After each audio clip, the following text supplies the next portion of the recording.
Free will and determinism are two ideas that people have been thinking about for a long time. They deal with the question of whether we really have control over our choices or if everything we do is caused by things outside of us. Let's take a closer look and try to understand these ideas in a simple way. Free will is the belief that we have the power to make our own choices. It means that when we make a decision, like what to eat for dinner or which path to take on a walk, we are in control. No one is forcing us, and nothing else is deciding for us. If you decide to have a sandwich instead of pizza, it's because you wanted to, not because something else made you do it.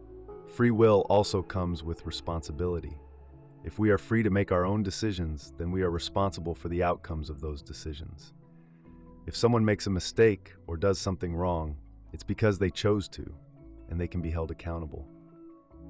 Determinism, on the other hand, is the idea that every action, thought, or choice we make is caused by something else.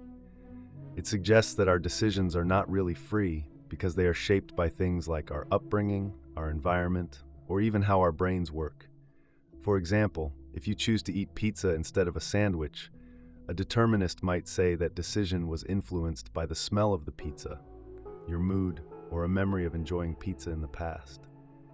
From this view, even though it feels like you are deciding, the choice was already set in motion by things you can't control.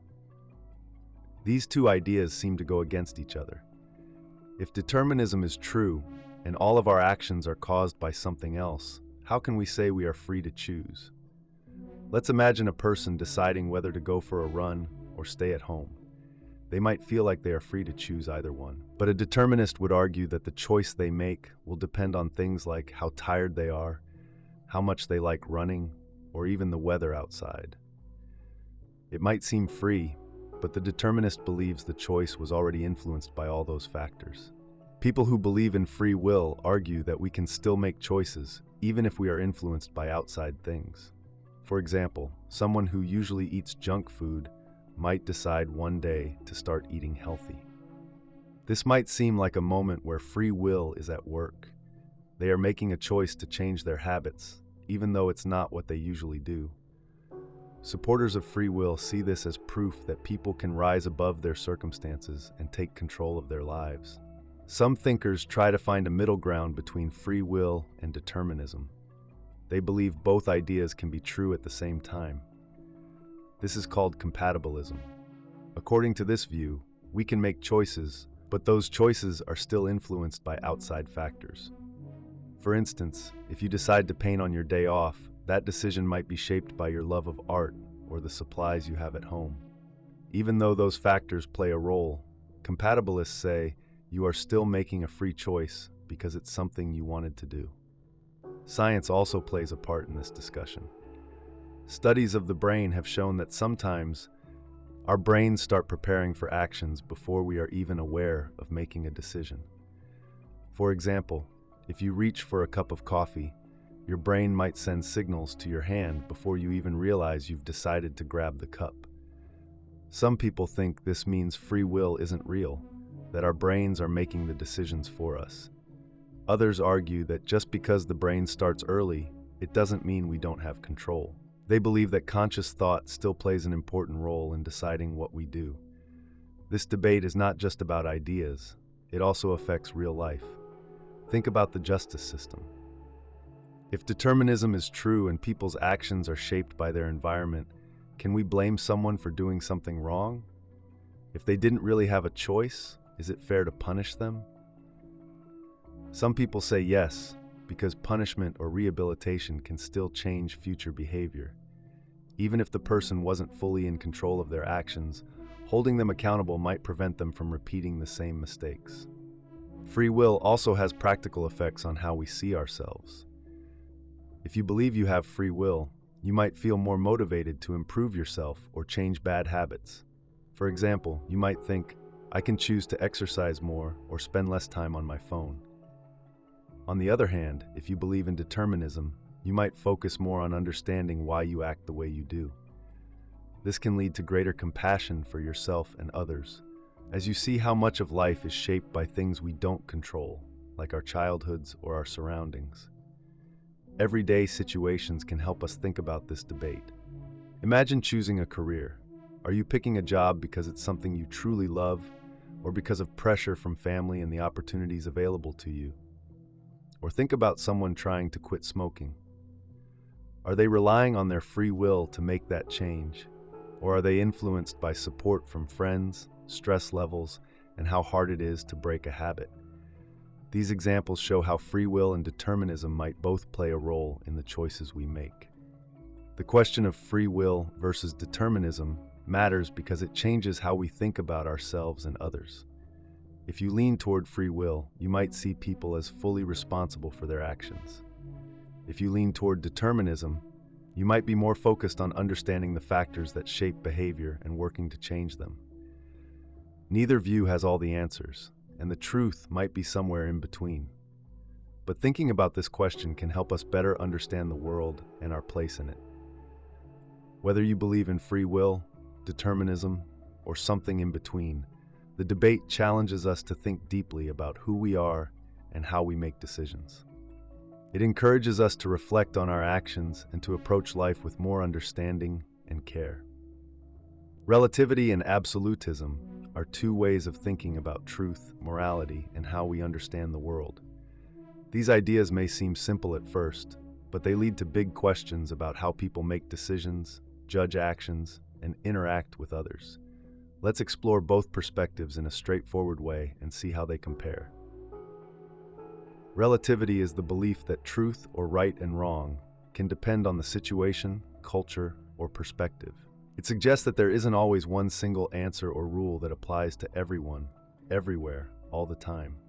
Instead, what is true or right can change depending on the context.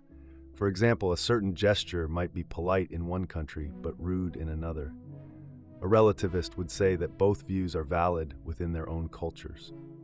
Relativity often comes up when people talk about morals and ethics. Imagine someone lying to protect a friend. In some situations, lying might seem wrong because honesty is important. But in other cases, like keeping a friend safe, lying might feel like the right thing to do. A relativist would argue that whether the lie is good or bad depends on the situation and the reason behind it. Absolutism, on the other hand, is the belief that certain truths or rules are universal and do not change, no matter the circumstances. Absolutists believe that some things are always right or always wrong, no matter where you are or what the situation is. For example, an absolutist might say that lying is always wrong, even if you're doing it to help someone. To them, truth is a clear and unchanging concept. This difference between relativity and absolutism can be seen in many areas of life. Take the law, for instance. An absolutist might believe that stealing is always wrong, no matter what. A relativist, however, might consider the reasons behind the act. If someone steals food because they're starving, a relativist might see the act as more understandable, even though stealing is usually not acceptable. The clash between these views often comes down to how people think about fairness and understanding. Absolutists value consistency and believe that having clear rules helps maintain order and justice. They worry that if rules are allowed to change too much, it could lead to confusion or unfair treatment. Relativists, on the other hand, focus on the idea that people live in different circumstances and have different beliefs. They think it's important to consider these differences when deciding what's fair or right. Let's look at some examples in everyday life. Imagine two parents raising their children. One parent believes that bedtime should always be at 8 p.m., no exceptions. This parent follows an absolutist approach, thinking that rules are important and should be the same every day. The other parent believes bedtime can change depending on the situation. Maybe it's okay to stay up late on a holiday or a special occasion. This parent takes a more relativist view, adjusting the rules to fit the moment. Another example can be seen in how people view cultural traditions. An absolutist might believe that their way of celebrating a holiday is the correct way and should stay the same no matter what. A relativist might be more open to different traditions, thinking that every culture has its own valid way of celebrating, and there's no single right way to do it. Science can also highlight the difference between relativity and absolutism. In physics, Albert Einstein's theory of relativity showed that time and space are not fixed, but can change depending on factors like speed and gravity. This idea was a big shift from the absolutist view that time and space are the same everywhere in the universe. Relativity in science doesn't mean anything goes, but it does show that things can depend on context. In morality and ethics, the debate gets even more personal. Absolutists might point to rules or beliefs from religion or philosophy as proof that there are clear, unchanging truths about how people should live. They might say that killing is always wrong, no matter what. Relativists, however, might bring up situations like self-defense or war, where killing might be seen as justified. For relativists, what matters most is understanding the specific situation and the reasons behind it. One of the challenges with relativism is that it can sometimes seem like it allows for anything. If what's right depends on the situation, how do you draw the line? For example, if one culture believes in harming others for certain rituals, is that acceptable just because it's their tradition? Relativists might respond by saying that while understanding context is important, some actions, like harming others, might still be considered wrong across cultures. Absolutism has its own challenges too. A rigid belief in unchanging rules can sometimes lead to unfair outcomes. Imagine a rule that says every student who turns in homework late gets a 0, no exceptions. This might seem fair because it treats everyone the same. But what if a student was late because of a family emergency? In that case, an absolutist approach might feel harsh or unfair, while a relativist approach could allow for more understanding. The tension between relativity and absolutism shows up in how people handle disagreements. Relativists are often more open to seeing things from another person's point of view, even if they don't agree. Absolutists might struggle more with this, since they see their rules or beliefs as universal. On the flip side, absolutists might feel more confident in their decisions, while relativists might find it harder to make firm judgments when there are so many factors to consider. This debate also affects how we see progress and change.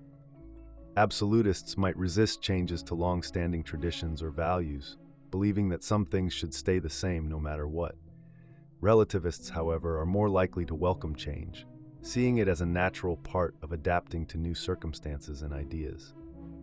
The truth is, most people don't fully fall into one camp or the other. In some situations, they might lean toward absolutism, like when they believe in fairness or justice that applies to everyone. In other cases, they might lean toward relativity, especially when they want to understand someone else's perspective or make exceptions for special situations. Relativity and absolutism both have strengths and weaknesses.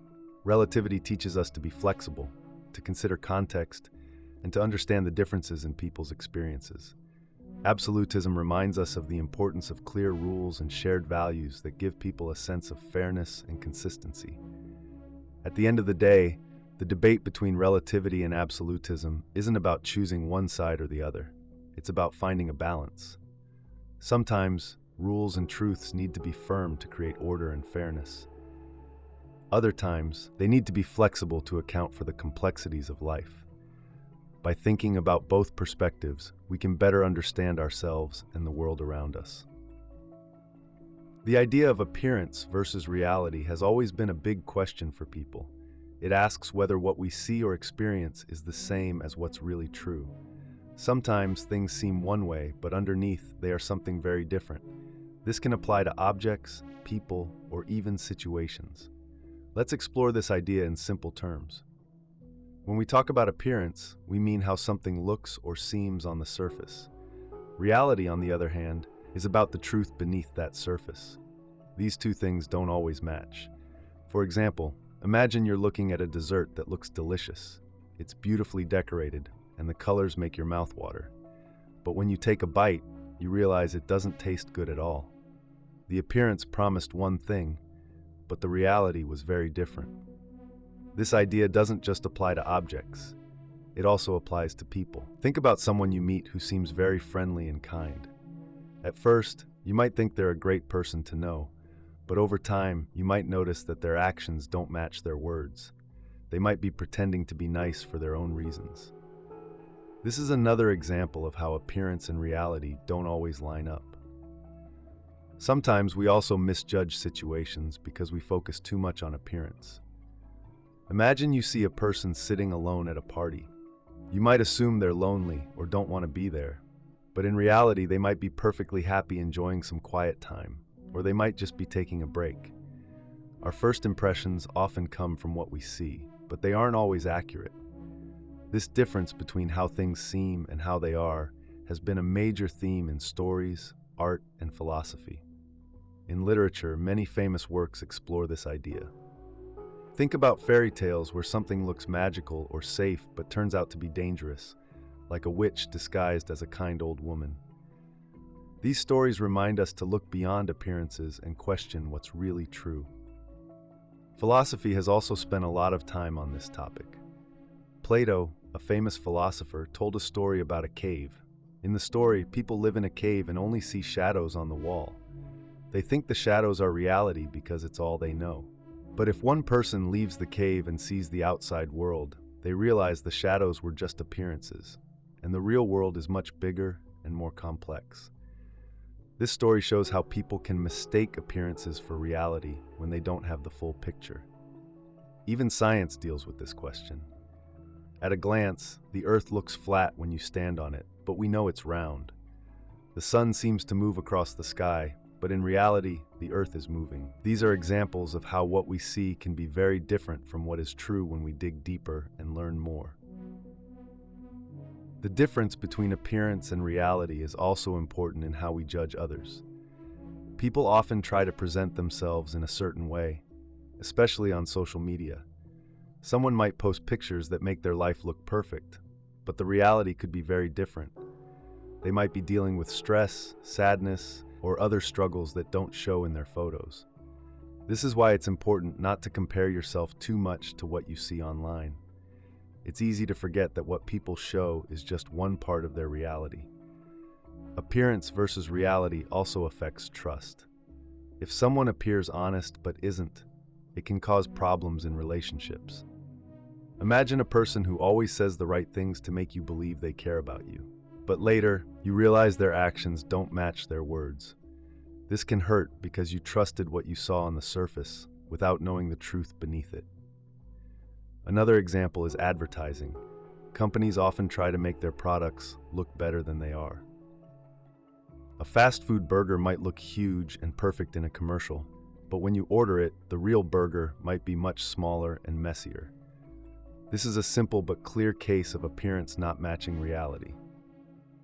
Why do we focus so much on appearance? It's partly because our senses are designed to take in what's on the surface. What we see, hear, and feel is immediate and easy to process. It takes more time and effort to figure out what's really true. For example, understanding someone's personality takes longer than noticing how they dress. This is why it's so common for people to form quick judgments based on appearance. But while appearance can sometimes be misleading, it's also not always wrong. Many times, what we see does match reality. If someone smiles and acts kindly toward you, there's a good chance they are kind. If the weather looks cloudy and gray, it's probably going to rain. The key is not to rely only on appearances, but to dig deeper when needed. This idea also teaches us to be patient and observant. Instead of jumping to conclusions based on how things seem, we can take the time to ask questions and gather more information. For example, if someone seems upset, instead of assuming they're angry with you, you can ask if everything is okay. By doing this, you might find out they're just having a tough day, and it has nothing to do with you. Appearance versus reality is also about self-awareness. Sometimes we try to appear a certain way to others, even if it doesn't match how we feel inside. For example, you might pretend to be confident at a job interview, even if you're nervous. This can be helpful in some situations, but it's also important to be honest with yourself about who you are and how you feel. In the end, the idea of appearance versus reality reminds us to look beyond the surface. It teaches us to question what we see, think carefully before judging, and try to understand the truth in every situation. Whether it's a person, a situation, or something we experience, there's often more going on than what we notice at first. By being curious and thoughtful, we can get closer to understanding the reality beneath the appearance. The problem of evil is one of the oldest and most difficult questions people have asked. It's about the idea of why bad things happen in a world that many believe is created and ruled by a good and powerful God. If God is all-loving and all-powerful, why does evil exist? This question has puzzled thinkers, believers, and skeptics for centuries. Let's look at it in simple terms and see why it's such a tough question. Imagine a world where everything is perfect. There is no suffering, no pain, and no bad things. If God is good and has the power to make anything happen, it makes sense to think God would create a world like this. But when we look around, we see something very different. People get sick, natural disasters destroy homes, and sometimes people hurt each other on purpose.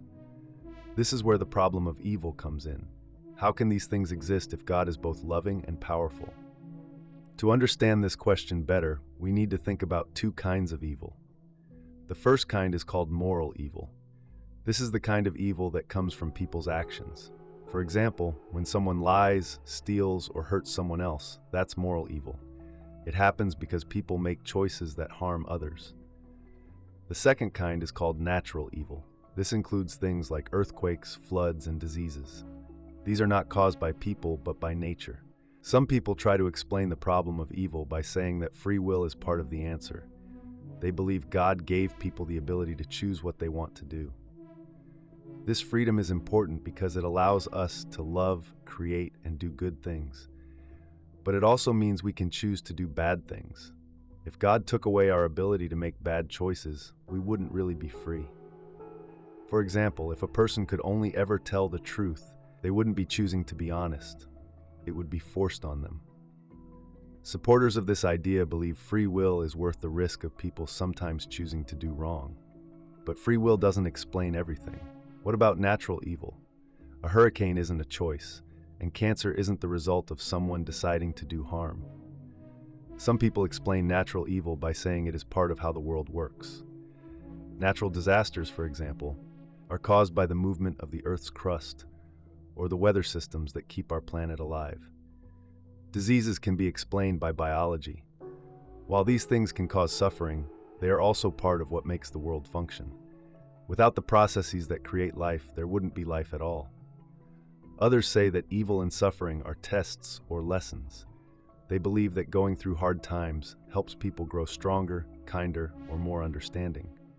For example, someone who survives a difficult illness might become more compassionate toward others who are sick. This explanation suggests that suffering has a purpose, even if we don't always understand it. However, this can be a hard idea to accept, especially in cases of extreme suffering, like the death of a child or a large-scale disaster. Some people argue that we simply don't understand God's plan. They believe God might have reasons for allowing evil that are beyond what we can know. This is sometimes called the greater good defense. It's like a puzzle where we can only see a few pieces at a time, but God sees the whole picture. While this explanation can be comforting to some, it can feel unsatisfying to others because it doesn't provide a clear answer. On the other side, some people see the existence of evil as proof that God either doesn't exist or isn't as powerful or loving as people believe. They argue that if God wanted to, God could stop all suffering. Since suffering exists, they conclude that a good and all-powerful God must not exist. This is one of the main arguments used by atheists, or people who don't believe in God. Others take a middle view. They believe in God, but think that God is not involved in every little detail of life. This idea is sometimes called deism. It suggests that God created the world, but lets it run on its own, like a clock that was wound up and left to tick. In this view, God doesn't interfere to stop every act of evil or every disaster. The problem of evil isn't just about ideas, it's about how we live our lives and deal with suffering. When someone goes through pain, they often ask, "Why did this happen to me?" This question is deeply personal, and people have different ways of finding comfort. Some turn to their faith, believing that God is with them even in their hardest moments. Others find meaning by helping others, creating good out of bad situations. Think about someone who has lost their home in a natural disaster. They might wonder why such a terrible thing happened. If they believe in God, they might pray for strength and guidance. If they don't believe, they might focus on rebuilding and helping others in their community. Both paths show how people try to make sense of suffering in their own ways. Another way people deal with the problem of evil is by focusing on human action. Instead of asking why evil exists, they ask what they can do about it. For example, when people see hunger or homelessness, they might decide to volunteer or donate to help others. This approach doesn't solve the problem of why suffering exists, but it focuses on making the world a better place despite it. In the end, the problem of evil doesn't have a simple answer. It's a question that has been debated for thousands of years and will likely continue to be debated for many more. Some people find answers in their faith, believing that God has a plan even if they don't understand it. Others find answers in science or philosophy, looking for natural explanations for why things happen. And some simply accept that life includes both good and bad and focus on making the most of it. The problem of evil challenges us to think deeply about the world, our beliefs, and how we respond to suffering. It's a reminder that life is complex and that there are no easy answers. But it also invites us to show kindness, compassion, and courage in the face of life's hardest questions. The idea of being and nothingness is about two big questions. What does it mean to exist, and what does it mean to not exist? These questions might sound simple, but they are some of the hardest to answer.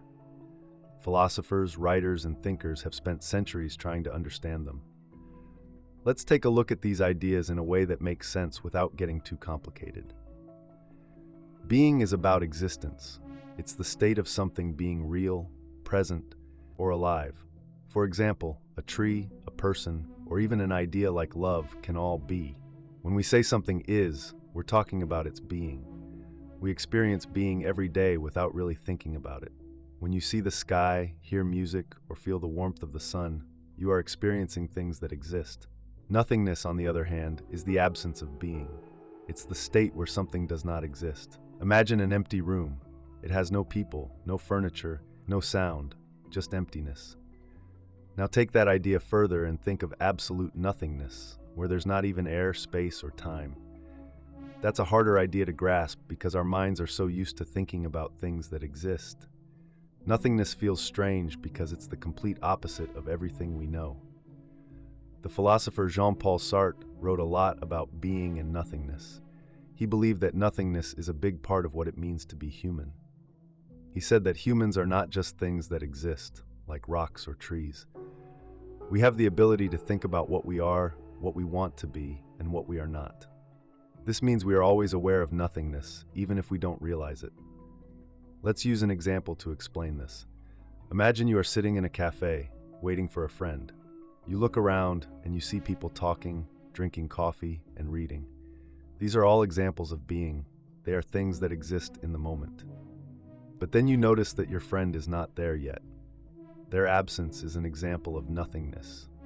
You are aware of them not being there, and that awareness changes how you feel. You might feel disappointed, annoyed, or worried, even though nothingness isn't something you can see or touch. Sartre also believed that humans are different from other things because we can imagine what doesn't exist.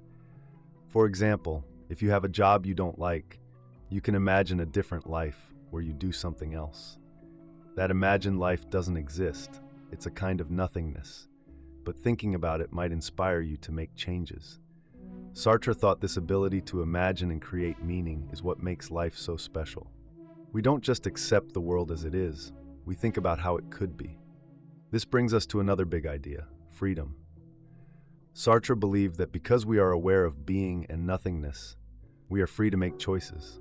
For example, if you feel stuck in a routine, you might decide to try something new, like taking up a hobby or traveling. That choice is a way of creating meaning in your life. But freedom can also feel scary. If we are free to choose, it means we are also responsible for the choices we make. That responsibility can feel heavy because there's no one else to blame if things don't go the way we hoped. The idea of nothingness can also help us understand loss. When someone we love passes away, their absence becomes a kind of nothingness in our lives. We can feel the space where they used to be, even though they are no longer there. This kind of nothingness can be painful, but it can also remind us of how much that person meant to us. It shows how being and nothingness are always connected. They shape each other in ways we might not always notice. Another way to think about being and nothingness is through creativity. When an artist starts with a blank canvas, it's a kind of nothingness. There's nothing there yet. But as they add paint, they bring something into being. The same thing happens when a writer starts with an empty page, or a musician begins with silence. Creativity is a way of turning nothingness into something meaningful. The idea of nothingness also raises questions about life and death. What happens when we die? Do we go into nothingness, or is there something else? Different people have different answers to this question, depending on their beliefs or experiences. Some think of death as a kind of return to nothingness, while others believe in an afterlife or some form of continued existence. These questions might not have clear answers, but thinking about them can help us appreciate life more fully. In everyday life, being and nothingness show up in small ways too. Think about a plan you were excited about that didn't happen, like a canceled trip or a missed opportunity. The nothingness of what could have been can make you feel sad or frustrated, but it can also remind you to make the most of the plans that do work out. It's a way of noticing how life is always a mix of being and nothingness, presence and absence, hope and loss. Being and nothingness are not just abstract ideas. They are part of how we experience the world every day. We live in a world full of things that exist, but we are also always aware of what is missing, what could be, and what might never be. This awareness gives life its depth and meaning. It's what makes us human. We are not just creatures who exist. We are creatures who think about existence and imagine what lies beyond it. That ability to think and imagine is both a gift and a challenge, one that shapes everything we do. Wave-particle duality is one of the most fascinating ideas in physics. It's the idea that light and matter can behave like both particles and waves, depending on how we observe them. At first, this might sound confusing or even impossible, but it's a real phenomenon that scientists have studied for over a century. Let's break it down in simple terms to understand how it works and why it's important. First, let's think about waves. Waves are all around us. Imagine ripples on a pond when you throw a stone into the water. Those ripples spread out, moving energy through the water. Waves can also travel through the air, like sound waves, or through space, like light waves. A wave isn't located in just one place. It spreads out over an area. Now let's think about particles. Particles are tiny bits of matter, like grains of sand or drops of water. They are solid and exist in one place at a time. If you throw a ball, it follows a clear path from one spot to another. This is very different from how waves behave. So, how can something act like both a wave and a particle? That's where the idea of wave-particle duality comes in. Scientists first discovered this when they studied light. For a long time, people thought light was just a wave. It travels through space and can bend around corners like water flowing around a rock. But in the early 20th century, scientists started to notice something strange. A scientist named Max Planck discovered that light energy seemed to come in tiny packets, which we now call photons. Albert Einstein built on this idea, showing that light behaves like particles in certain situations. For example, when light hits a metal surface, it can knock electrons out of the metal. This is called the photoelectric effect, and it only makes sense if light is made of particles. But light doesn't stop acting like a wave. If you shine light through two small slits, the light waves overlap and create a pattern of bright and dark areas on a screen. This pattern is called interference, and it only happens if light is acting like a wave. So, depending on how you test it, light can act like a wave or a particle. It's not one or the other, it's both. Scientists later found that this isn't just true for light. Matter, like electrons, also shows wave-particle duality. For example, if you shoot electrons through two slits, they create the same kind of interference pattern as light waves. This was shocking because people usually think of electrons as tiny particles, but in these experiments they act like waves. Here's something even stranger. The way you observe the particles changes how they behave. If you set up a detector to see which slit an electron goes through, the electron acts like a particle, going through one slit or the other. But if you don't use a detector, the electron acts like a wave, going through both slits at once and creating the interference pattern. This means the act of observing changes what the electron does. This idea is hard to wrap your head around. How can something be a wave and a particle at the same time? The truth is, scientists don't fully understand why this happens. What we do know is that this dual nature is built into the rules of quantum mechanics, which is the science of very small things like atoms and particles. Wave-particle duality has some big implications. For one, it changes how we think about reality. In the everyday world, things are either here or there, solid or not. But in the quantum world, particles can exist in a kind of in-between state. They aren't just particles or waves, they're something more complicated. This duality also helps explain how things like atoms and molecules work. Electrons, for example, don't orbit the nucleus of an atom like tiny planets around the sun. Instead, they exist in clouds around the nucleus, where they behave more like waves. This wave-like behavior helps explain why atoms are stable and why they form the bonds that make up everything around us. Wave-particle duality has practical uses too. Technologies like lasers, solar panels, and even the devices used in medical imaging rely on our understanding of light's wave-particle nature. Quantum mechanics, which is based on ideas like wave-particle duality, is also the foundation of modern computers and upcoming technologies like quantum computing. One way to think about wave-particle duality is to imagine a person wearing two hats. Sometimes they wear one hat, and sometimes they wear the other, depending on what they're doing. Light and particles are like that. They wear their wave or particle hat depending on how we observe them. Even though wave-particle duality might seem strange, it's a real part of the natural world. It shows us that the universe doesn't always follow the rules we expect. Instead, it has its own set of rules, which we are still trying to understand. This idea reminds us to keep asking questions and to stay open to new possibilities, even when they challenge what we think we know. Schrödinger's cat is a thought experiment in quantum physics that has puzzled and fascinated people for decades. It's a strange and mind-bending idea that mixes science, logic, and imagination to explore how we understand the behavior of very tiny particles. Let's break it down in a simple way so it's easy to follow. First, we need to know a little about quantum mechanics, which is the branch of science that deals with things like atoms and particles. These tiny particles don't behave like the things we see every day. They can do surprising things, like being in two places at once, or acting like both a particle and a wave. One of the strangest ideas in quantum mechanics is something called superposition. Superposition means that a particle can exist in multiple states at the same time until someone observes or measures it. For example, an electron might spin in two different directions at once, or a photon of light might go through two different paths at the same time.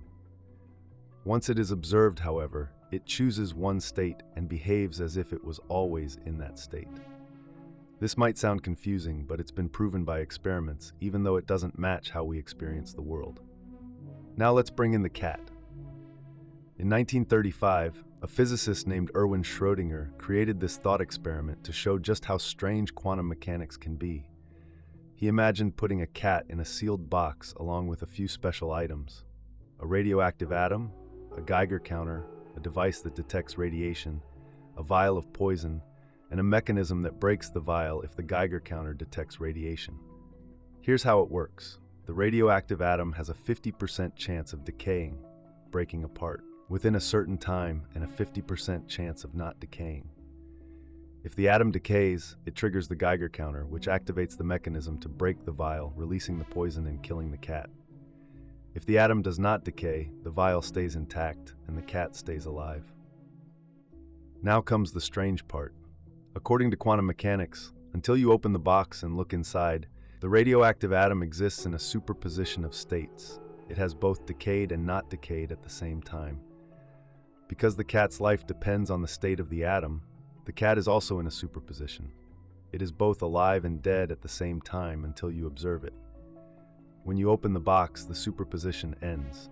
The atom chooses one state, decayed or not decayed, and the cat becomes either fully alive or fully dead. This idea of the cat being both alive and dead at once is where the paradox lies. It doesn't match how we think about everyday things, but it's how particles behave in the quantum world. Schrödinger's cat isn't meant to be taken literally. It's a thought experiment designed to highlight the weirdness of quantum mechanics. Schrödinger himself didn't think a cat could actually be in two states at once. He created the scenario to show how strange it is to apply quantum rules to larger objects, like a cat, which we think of as either alive or dead, never both. The experiment raises big questions about how we observe and understand reality. In quantum mechanics, the act of observing something seems to change what's happening. This is very different from the world we know, where looking at a tree doesn't make it grow or shrink. But in the quantum world, observing a particle can make it decide on a state, as if the observation itself has power. Schrödinger's cat also connects to a bigger question in science and philosophy. What is reality before we observe it? Is the cat truly in two states at once, or is it in one state and we just don't know which one? Different interpretations of quantum mechanics try to answer this, but there's no single answer that everyone agrees on. One interpretation is called the Copenhagen interpretation. It suggests that the cat really is in a superposition of alive and dead until someone observes it. At that moment, the superposition collapses, and the cat becomes either alive or dead. Another interpretation is called the many worlds theory. This idea says that when the box is opened, the universe splits into two versions, one where the cat is alive and another where the cat is dead. In this view, both outcomes are real, but they exist in separate, parallel universes that we can't see or interact with. Schrödinger's cat isn't just a fun idea for scientists to think about. It has real-world connections.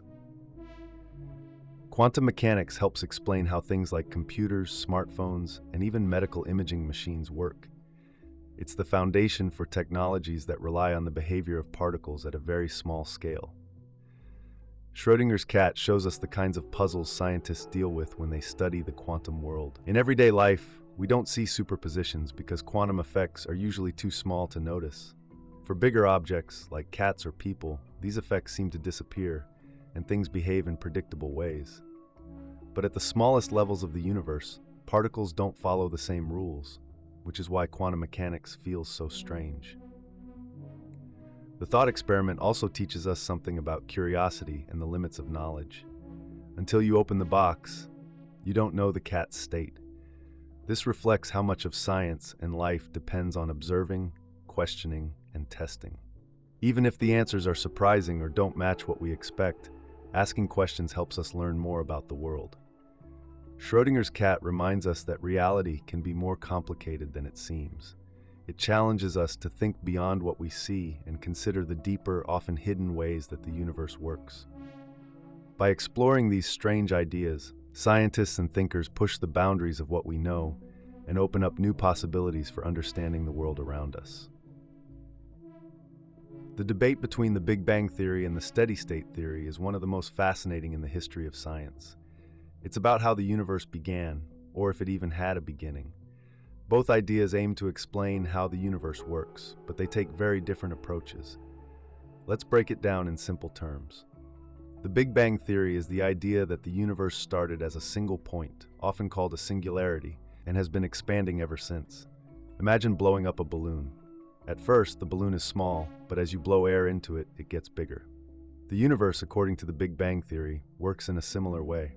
A long time ago, about 13.8 billion years, everything we see today was packed into a tiny, incredibly dense and hot space. Then, in an instant, it began to expand. As the universe expanded, it cooled down. Tiny particles formed, and over time, they came together to make atoms. These atoms eventually clumped into stars, galaxies, and everything else we see in the universe today. This theory explains a lot about the universe, like why galaxies seem to be moving away from us. It's not that they're traveling through space. Space itself is expanding, carrying the galaxies with it. The steady-state theory, on the other hand, suggests something very different. This idea says the universe has no beginning or end. It has always existed in the same state. In this theory, as the universe expands, new matter is created to fill the gaps. This keeps the overall density of the universe the same, even though it's getting bigger. Imagine a loaf of bread rising in the oven. As it expands, tiny bits of dough could appear to keep the bread looking the same everywhere. In the steady-state theory, the universe is like that loaf, always expanding but never changing in its overall appearance. At first glance, both ideas might seem possible. The universe is expanding, and both theories account for this. So how do we know which one is correct? Scientists use evidence to figure it out. One piece of evidence that supports the Big Bang theory is something called the cosmic microwave background, CMB. This is a faint glow of radiation that fills the entire universe.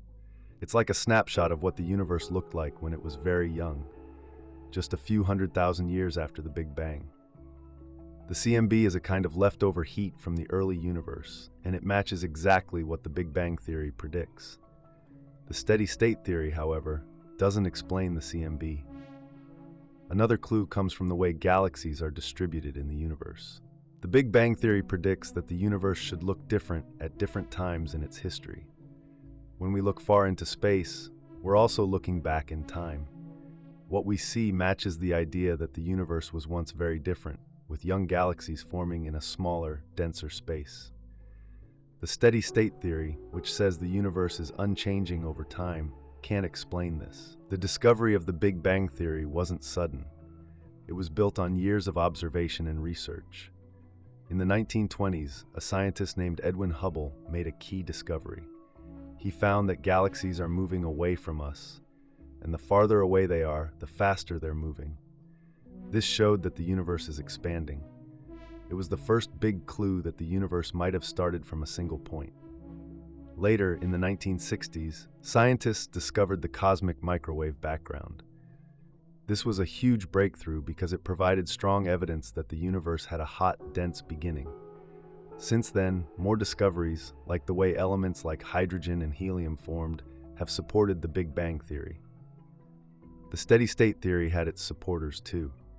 It was appealing to some scientists because it avoided the question of how the universe began. If the universe has always been the same, there's no need to explain a starting point.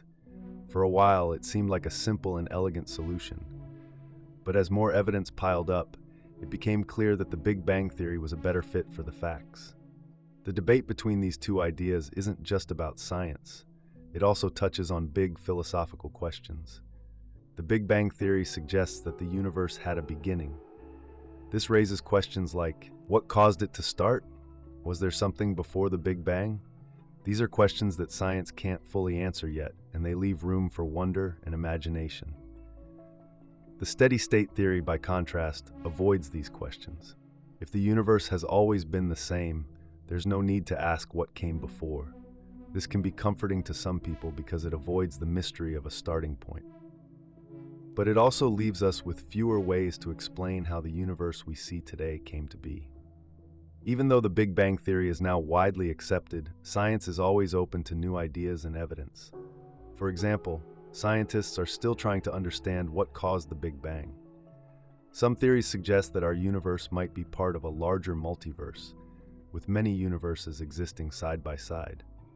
Others explore the possibility that the universe cycles through periods of expansion and contraction. These ideas are exciting, but they're still being studied and debated. In the end, the debate between the Big Bang theory and the steady-state theory is a great example of how science works. Scientists start with questions and ideas, then test them against evidence. Theories that match the evidence survive, while others are set aside. This process helps us get closer to understanding the universe and our place in it. The Big Bang theory and the steady-state theory both tried to explain the same mystery, how the universe works. But the evidence, like the cosmic microwave background and the way galaxies are distributed, has shown us that the universe likely had a beginning. Even so, the story of how the universe began is still unfolding, and there's always more to discover. By asking questions, testing ideas, and being open to new evidence, science continues to deepen our understanding of the cosmos. The idea of time zero versus reversible physics is about how time works and why it seems to flow in one direction. It's a question that has fascinated scientists and philosophers for a long time. On one hand, our everyday experience tells us that time moves forward. This is what's called time's arrow. On the other hand, the laws of physics suggest that time doesn't have to move in only one direction. This is the puzzle we'll explore. When we talk about time's arrow, we're describing the fact that time appears to have a direction. Things happen in order. The past leads to the present, and the present leads to the future. For example, you can break an egg, but you can't unbreak it. You can watch smoke rise from a fire, but it doesn't flow back into the wood. Time seems to move forward, and this is how we experience the world. Reversible physics, on the other hand, comes from the laws of science that describe how particles and forces behave. Many of these laws don't care about the direction of time. For example, if you watch a video of two billiard balls colliding and then play it backward, the motion still makes sense. The equations that describe how the balls move work the same forward or backward in time. This is called time reversal symmetry. So, here's the big question. If the laws of physics don't force time to move in one direction, why does time's arrow exist in our daily lives? Why do we remember the past but not the future? Why can we mix milk into coffee but not unmix it? The answer lies in something called entropy. Entropy is a measure of disorder or randomness in a system. The second law of thermodynamics tells us that in a closed system, entropy tends to increase over time. In simple terms, things naturally move from order to disorder. Imagine you have a box full of marbles, half red and half blue, neatly separated. If you shake the box, the marbles will mix together. But no matter how much you shake, they won't go back to being perfectly separated. This increase in disorder is what gives time its arrow. Entropy helps explain why certain processes seem irreversible. When you break an egg, you increase the disorder of its structure, and it's nearly impossible to put it back together exactly as it was. When smoke leaves a fire, it spreads out into the air, increasing its randomness. These changes in entropy give us a clear sense of past and future. But if entropy explains time's arrow, why do the laws of physics still work the same way forward and backward? The answer is that while individual particles obey time-reversible rules, large systems of particles, like eggs, smoke, or even galaxies, tend to follow the arrow of time because of how entropy works on a bigger scale. Here's another way to think about it. Imagine dropping a glass of water. It shatters into pieces, and the water spills everywhere. The process of breaking the glass increases entropy, which makes it very unlikely to see the glass come back together on its own. But if you could zoom in on each particle of glass and water, you'd see that the underlying physics allows for time reversal. The particles themselves don't care which way time flows. It's only when you look at the whole system that you notice time's arrow. Scientists have also explored how time's arrow relates to the universe as a whole. The Big Bang Theory tells us that the universe started in a state of very low entropy, a highly ordered state. Over billions of years, entropy has increased as the universe has expanded. This increase in entropy might explain why time flows in one direction. The universe is constantly moving from order to disorder. But what about the future? Some scientists wonder if the universe might one day reach a state of maximum entropy, where everything is completely disordered and nothing changes anymore. This state is sometimes called heat death. If it happens, time's arrow might lose its meaning because there would be no difference between past, present, and future. There are also ideas about whether time's arrow could be reversed under certain conditions. For example, in some theories about black holes and quantum physics, time might behave in strange ways. Some scientists even speculate about parallel universes where time flows backward. These ideas are exciting, but they're still being studied and debated. The debate between time's arrow and reversible physics isn't just about science. It also touches on how we experience life. Our memories, for example, are like markers of the past. We remember what happened yesterday, but we don't know what will happen tomorrow. This is tied to the increase of entropy. Our brains process and store information as the world becomes more disordered. Even things like aging follow time's arrow, as our bodies undergo irreversible changes over time. Despite the clear direction of time in our daily lives, it's fascinating to think about how the underlying rules of the universe don't require it.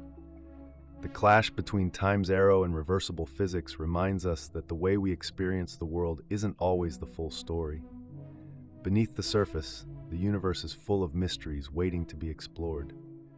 In the end, time's arrow and reversible physics offer two views of time. One is based on how we live and see the world, with its clear flow from past to future. The other is rooted in the fundamental rules of nature, where time can move in any direction. Together, they show us how complex and surprising the universe can be. By studying these ideas, scientists continue to learn more about the nature of time and how it shapes everything around us. The idea of the multiverse is one of the most fascinating and mind-bending concepts in science and philosophy. It's the idea that our universe, the one we live in, might not be the only one. Instead, there could be many other universes, each with its own set of rules, events, and possibilities. These universes together make up what's called the multiverse. At first, the idea of a multiverse might sound like something out of science fiction, but it's also a serious scientific concept supported by some of the most advanced theories in physics. Let's explore what the multiverse is, why scientists think it might exist, and what it could mean for how we understand reality. To start, imagine our universe. It's vast, filled with galaxies, stars, and planets, all existing within space and time. But what if this universe is just one bubble in a much larger collection of bubbles? Each bubble would be its own universe, separate from ours. This is one way to picture the multiverse. There are several different ideas about how the multiverse might work. One comes from the Big Bang Theory, which explains how our universe began. According to this theory, the universe started as a tiny, incredibly dense point and has been expanding ever since. Some versions of the theory suggest that this expansion might happen over and over again, creating new universes each time. This process is sometimes called eternal inflation, and it could mean that new universes are constantly being created, each separate from the others. Another idea comes from quantum mechanics, the branch of physics that deals with very tiny particles. In quantum mechanics, particles can exist in multiple states at the same time, a concept known as superposition. When you observe a particle, it chooses one state. Some scientists wonder if this means the universe splits into different versions for each possible outcome. For example, if you flip a coin, one universe might exist where it lands heads and another where it lands tails. This is called the many worlds interpretation of quantum mechanics. The multiverse also appears in theories about string theory, which is an attempt to explain how all the forces and particles in the universe fit together. String theory suggests that there could be extra dimensions beyond the 3 dimensions of space and 1 of time that we experience. These extra dimensions might lead to the existence of other universes with entirely different physical laws. If the multiverse exists, it raises some mind-blowing possibilities. For one, it means that there could be universes where things are completely different from what we know. In some universes, gravity might be stronger or weaker, or stars might not exist at all. There could even be universes where life evolved in ways we can't imagine, or where the constants of nature, like the speed of light, are different.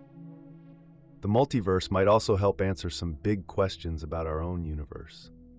For example, scientists have often wondered why the laws of physics in our universe are just right to allow life to exist.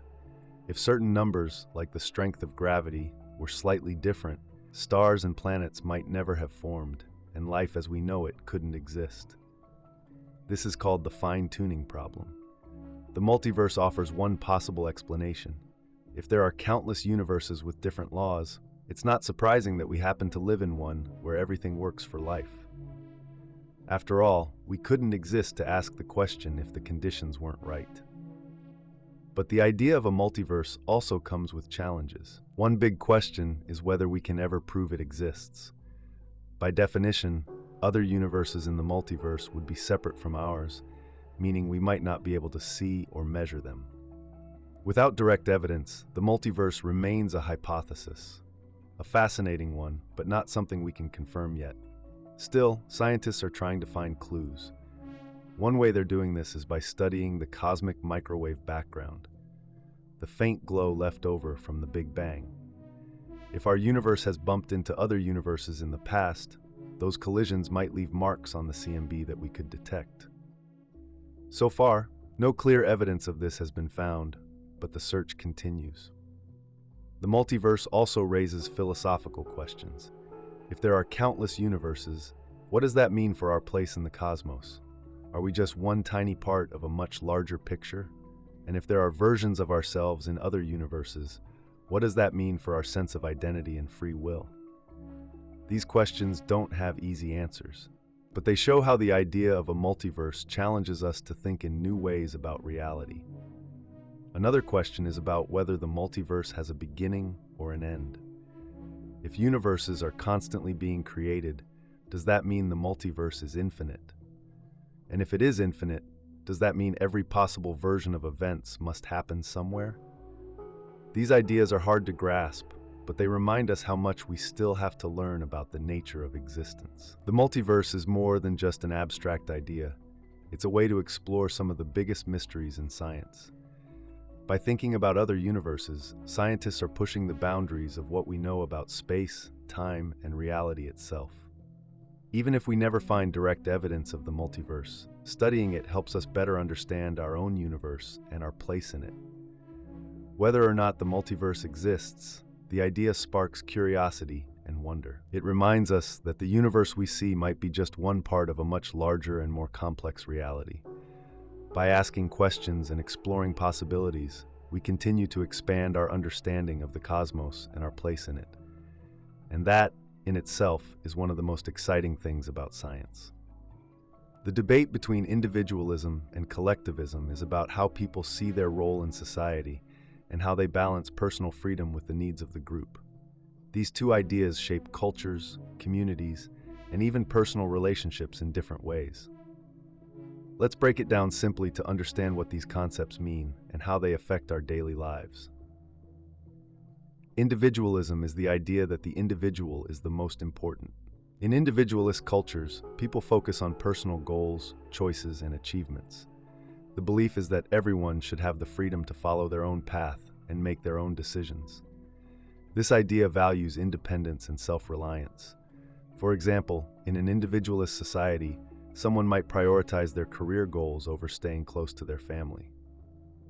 They might move to a new city for a better job because their personal success is seen as more important than staying where they grew up. Collectivism, on the other hand, is the belief that the group is more important than the individual. In collectivist cultures, people focus on the needs of their family, community, or society as a whole. The belief is that by working together and supporting each other, the group becomes stronger.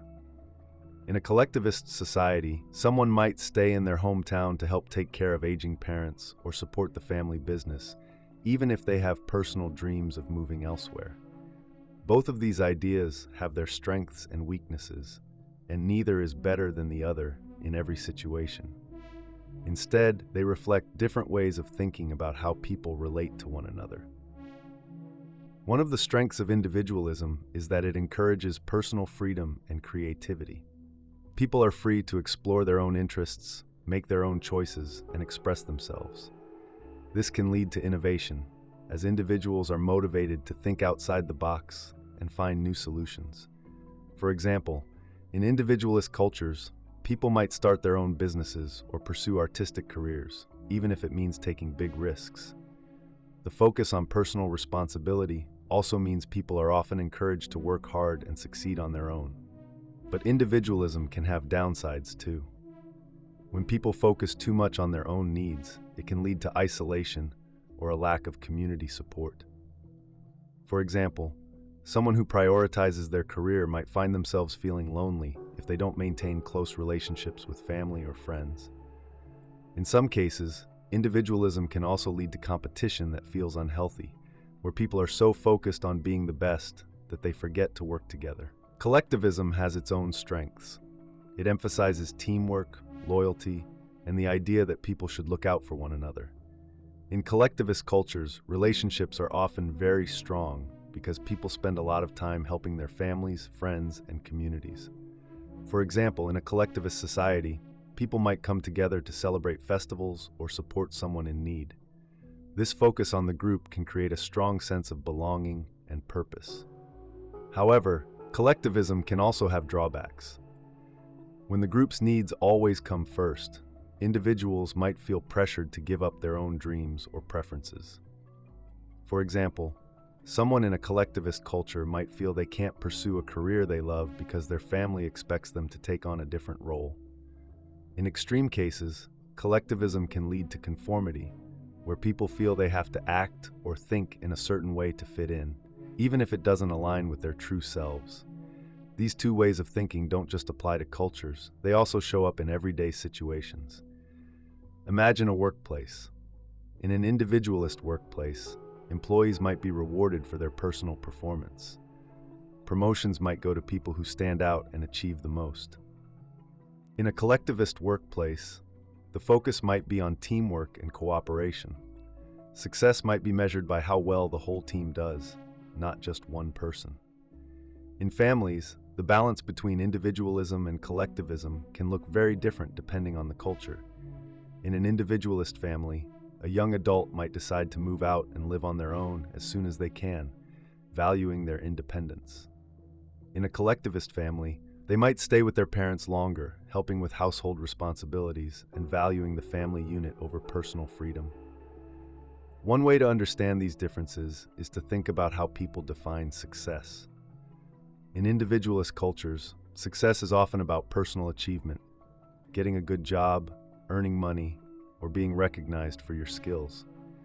In collectivist cultures, success might be about how much you've helped your family or how well you've contributed to your community. Both views have value, but they emphasize different things. It's also important to remember that no culture is completely individualist or completely collectivist. Most societies have a mix of both ideas. For example, a country might value individual freedom in areas like career choices, but emphasize collectivist ideas when it comes to family responsibilities. Similarly, individuals can blend these ideas in their own lives. Someone might pursue their own goals, but also make time to support their loved ones. The debate between individualism and collectivism isn't about picking one side, it's about finding balance. In some situations, focusing on personal needs makes sense. In others, prioritizing the group is more important. For example, if you're choosing a career, it might be important to follow your own dreams. But if a friend is in trouble, it's just as important to put their needs first and help them. Both individualism and collectivism offer lessons. Individualism reminds us to value personal freedom, take responsibility for our choices, and embrace creativity. Collectivism teaches us the importance of community, teamwork, and caring for one another. By understanding both perspectives, we can find ways to balance our own needs with the needs of those around us. At its core, this debate is about how we live together as people.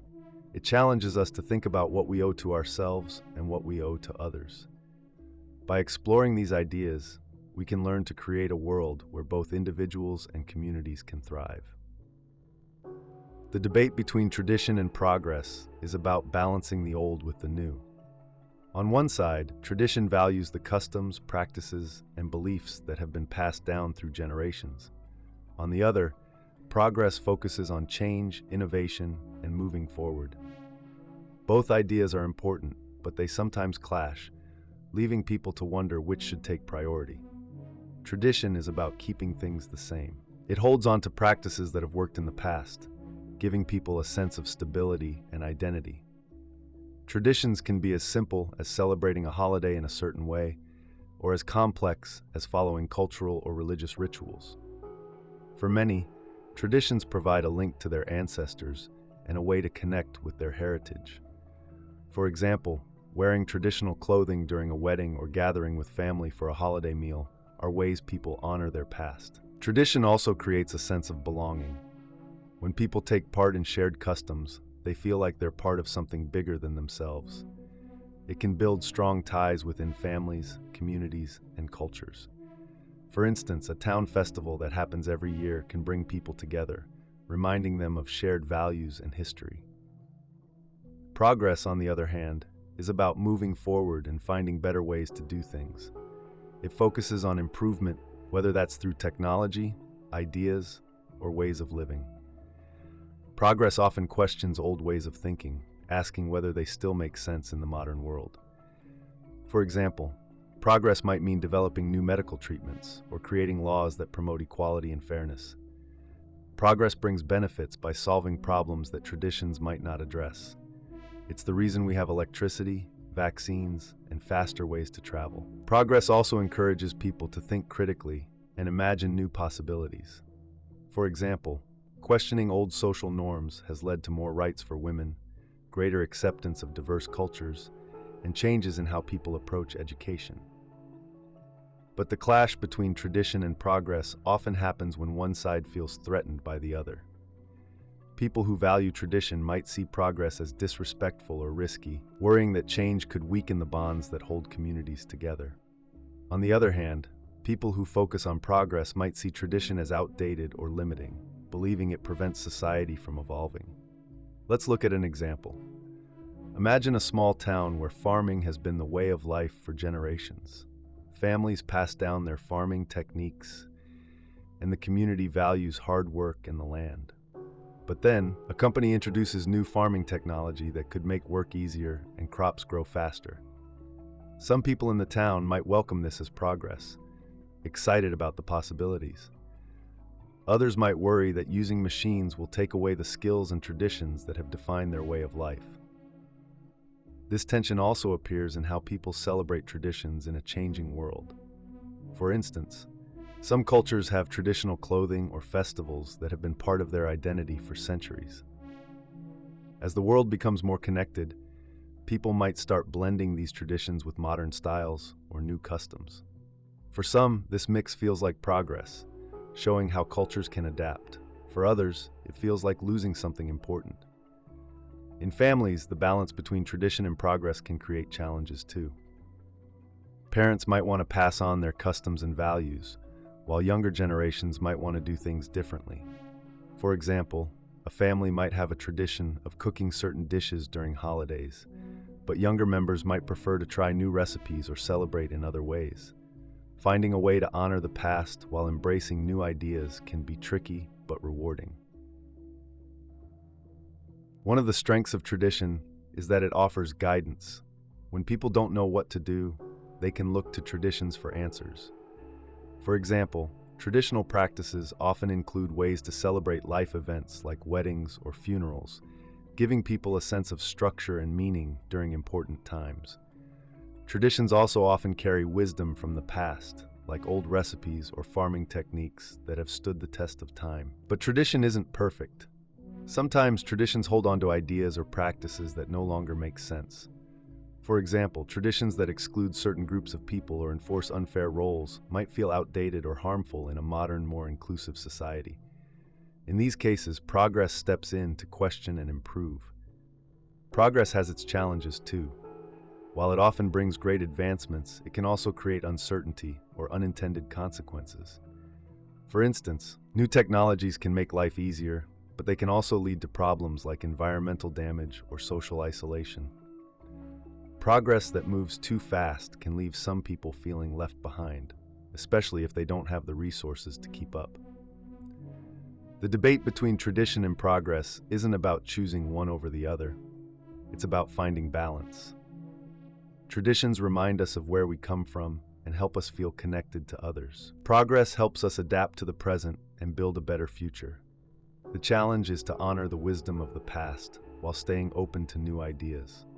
For example, a community might celebrate its history with traditional festivals while also embracing modern technology to promote the event or make it more accessible. A family might keep old recipes alive but try new variations that reflect modern tastes. These approaches show how tradition and progress can work together instead of against each other. At its core, this debate is about how we grow while staying grounded. Traditions give us roots, helping us remember who we are and what we value. Progress gives us wings, allowing us to imagine and create something better. By respecting both, we can build a world that honors the past and embraces the future. The debate between globalization and nationalism is about how people view their connection to the world versus their loyalty to their own country. Globalization focuses on bringing people, economies, and cultures closer together, creating a more connected world. Nationalism emphasizes pride in one's country, protecting its interests and preserving its unique identity. Both ideas have strong points, but they can also come into conflict. Globalization is about breaking down barriers. It's the process of countries and people becoming more interconnected through trade, communication, and travel. For example, when you buy a smartphone, it might be designed in one country, assembled in another, and use parts made in several others. This kind of global cooperation allows businesses to grow, new ideas to spread, and people to experience goods and cultures from around the world. One of the biggest benefits of globalization is economic growth. By trading with other countries, businesses can reach more customers and create more jobs. Consumers also benefit because they have access to a wider variety of products at lower prices. For example, fruits like bananas or avocados, which might not grow in your country, are often available year-round thanks to global trade. Globalization also helps ideas and cultures spread. The internet has made it easier than ever for people to connect across borders. Music, movies, food, and fashion from one country can quickly become popular in another. This cultural exchange can lead to greater understanding and appreciation between people from different parts of the world. But globalization isn't perfect.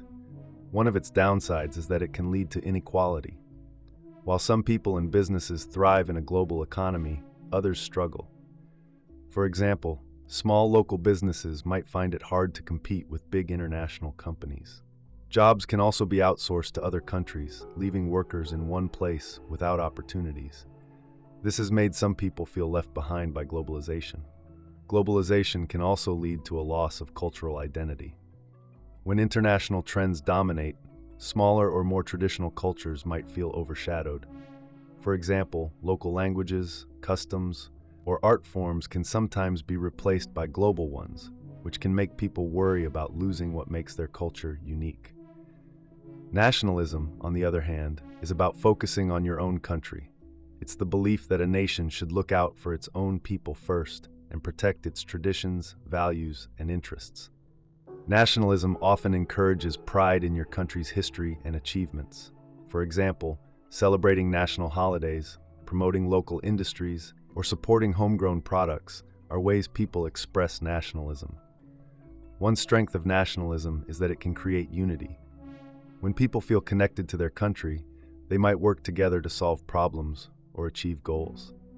For example, a nation rebuilding after a natural disaster might draw strength from its people's shared identity and determination. Nationalism can also protect local cultures and industries.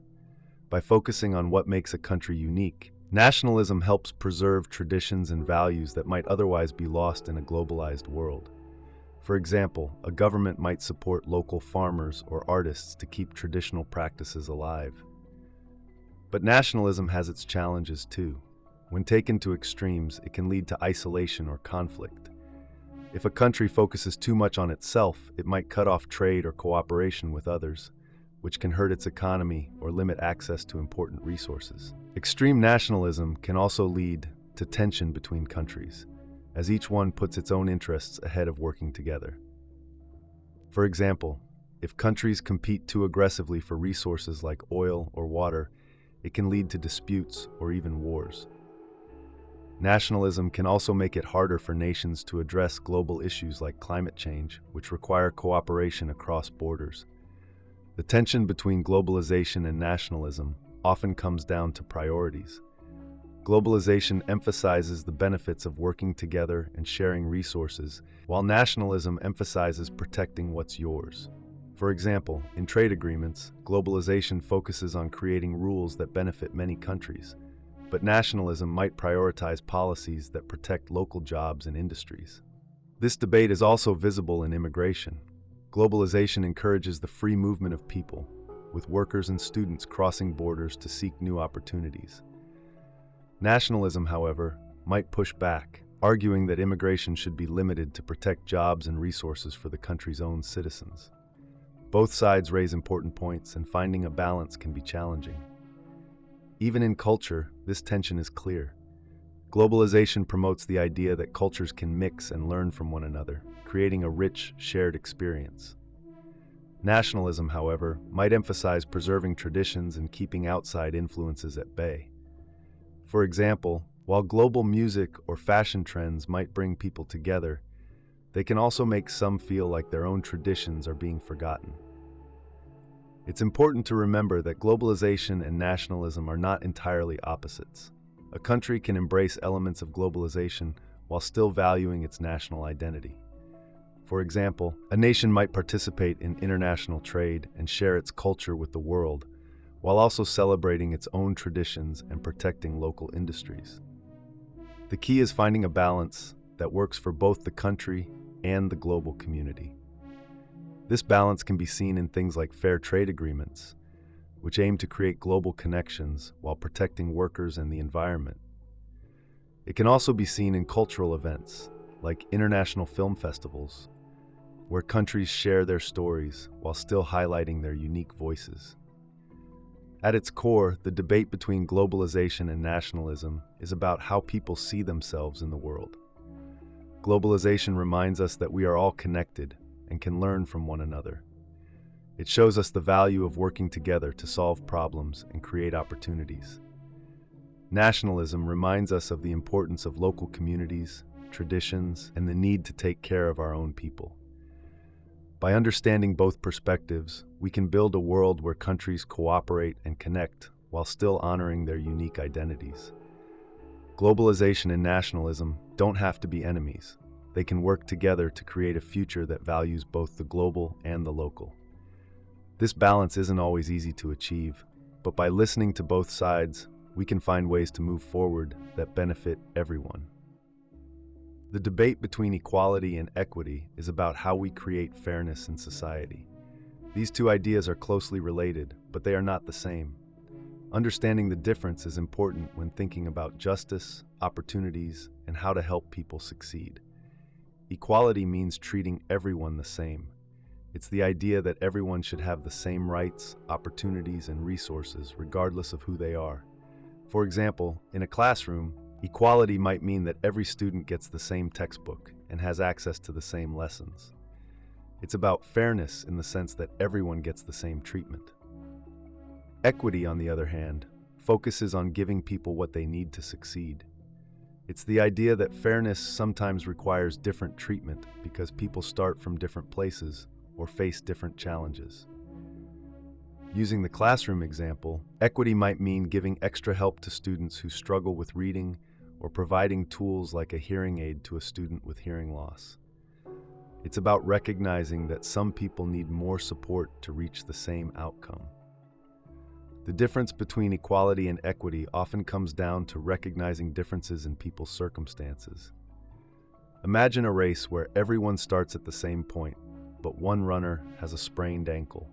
Equality would mean giving everyone the same chance to compete, but it wouldn't address the fact that the injured runner is at a disadvantage. Equity would mean giving the injured runner extra time or support to level the playing field. One of the strengths of equality is that it's easy to understand and feels fair on the surface.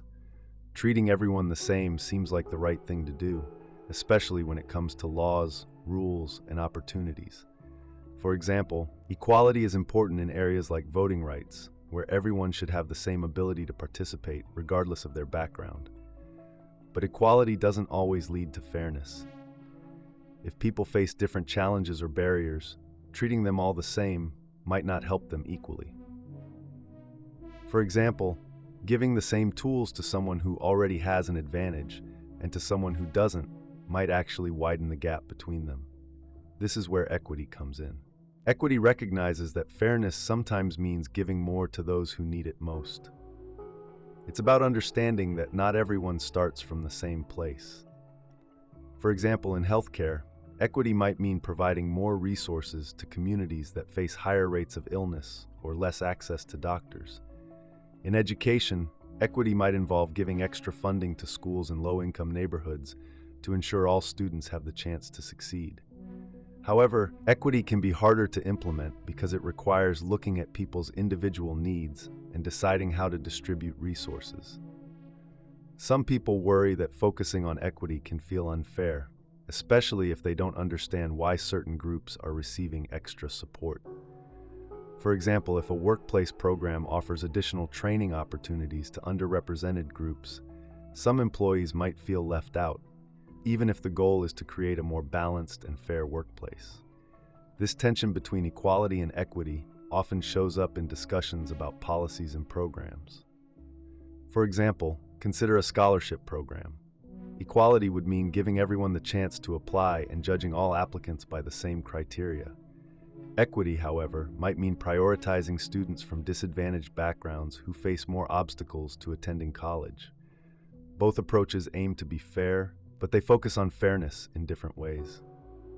Another way to think about this is to imagine a community park. Equality would mean giving every neighborhood the same size park.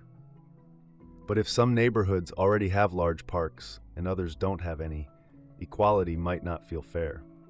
Equity would mean giving more resources to the neighborhoods without parks, ensuring that everyone has access to green spaces. The debate between equality and equity isn't about choosing one over the other.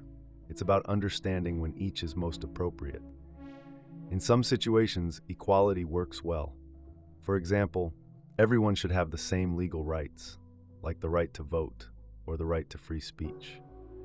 In other situations, equity is necessary to address imbalances and ensure that everyone can achieve the same outcomes. It's also important to recognize that equality and equity can work together. For example, in education, equality might mean providing every student with access to quality teachers and schools. Equity would go a step further, offering additional support to students who need it, like tutoring programs or access to technology.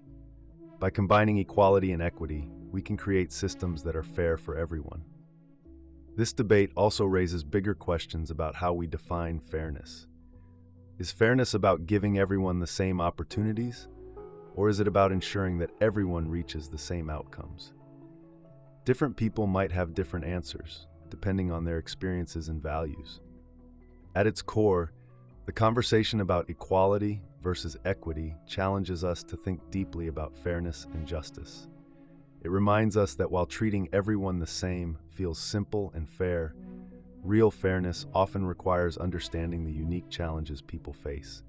By recognizing these differences, we can create a world where everyone has the chance to succeed, no matter where they start. The debate between freedom and security is about balancing two important needs. Freedom is the ability to make choices and live without unnecessary restrictions. Security is the protection from harm, danger, or threats. Both are essential, but they can sometimes come into conflict. How much freedom should we give up to feel safe, and how much security should we sacrifice to stay free? This is a question that affects individuals, communities, and entire nations. Freedom is about personal choice and independence. It means being able to decide how to live your life without interference from others, including the government. For example, freedom allows you to choose your job, express your opinions, and move around without restriction. It's a core value in many societies because it gives people control over their own lives. But freedom also comes with risks. When everyone has the freedom to make their own choices, it means people can also choose to act in harmful ways. For instance, if there were no traffic laws, everyone could drive however they wanted, but it would likely lead to accidents and chaos. This is where security comes in. Security is about protection. It ensures that people are safe from harm and that society can function peacefully. Security measures can include laws, rules, and systems designed to keep order. For example, requiring seatbelts in cars or setting speed limits are security measures aimed at reducing the risk of injury or death. These rules limit freedom in small ways, but they make life safer for everyone. The challenge is that increasing security often means reducing freedom. For example, installing surveillance cameras in public places can help prevent crime, but it might also make people feel like their privacy is being invaded. On the other hand, prioritizing freedom too much can lead to situations where safety is compromised. For example, if people were free to carry weapons without restrictions, it could lead to more violence and make others feel unsafe. This tension is particularly visible in how governments respond to threats like terrorism or crime. After major events that threaten public safety, governments often introduce new security measures, such as stricter airport screenings or surveillance programs. While these measures can make people feel safer, they also raise questions about privacy and freedom. For example, should phone calls or emails be monitored to catch criminals? Some people argue that this is necessary for security, while others feel it violates their right to privacy. The balance between freedom and security also appears in smaller, everyday decisions. For example, think about schools. A school might implement strict rules to keep students safe, like requiring IDs or banning certain items.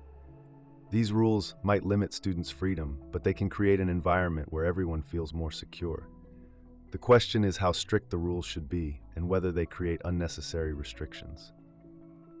One of the strengths of freedom is that it allows people to be creative, independent, and responsible. When people are free, they can explore new ideas, take risks, and make their own decisions. For example, freedom of speech allows people to express their opinions, even if those opinions are unpopular. This kind of freedom encourages innovation and progress, as people are not afraid to think differently or challenge old ideas. But freedom without security can feel uncertain and unsafe. For example, in communities with weak law enforcement, people might worry about their safety and avoid going out or taking risks. Security provides a foundation that allows freedom to thrive. When people feel safe, they are more likely to use their freedom in positive ways. At the same time, too much focus on security can lead to problems. When governments or organizations prioritize security above all else, it can lead to strict rules that limit people's rights. For example, if a government censors the internet to prevent harmful content, it might also block access to important information or limit free speech. In extreme cases, this kind of control can lead to authoritarianism, where leaders use security as an excuse to restrict freedoms. The balance between freedom and security depends on the context. In times of crisis, like during a war or a natural disaster, people might accept more restrictions on freedom to ensure their safety. For example, during a pandemic, governments might impose lockdowns or require vaccinations to protect public health. These measures limit personal freedom, but can save lives. The question is how much restriction is necessary and how long it should last. In everyday life, people also make trade-offs between freedom and security. For example, when you lock your doors at night, you're giving up the freedom to leave your home open in exchange for the security of knowing you're protected from intruders. Similarly, when you agree to share personal information online to use certain services, you're trading some privacy for convenience and access. Finding the right balance between freedom and security is not easy, and there's no one-size-fits-all solution. It often depends on the values of a society and the specific challenges it faces. Some people lean more toward freedom, believing that individuals should have as much control over their lives as possible. Others prioritize security, believing that safety and order are more important than complete freedom. This debate also raises questions about trust. People are more likely to accept security measures if they trust that those in charge are using them responsibly.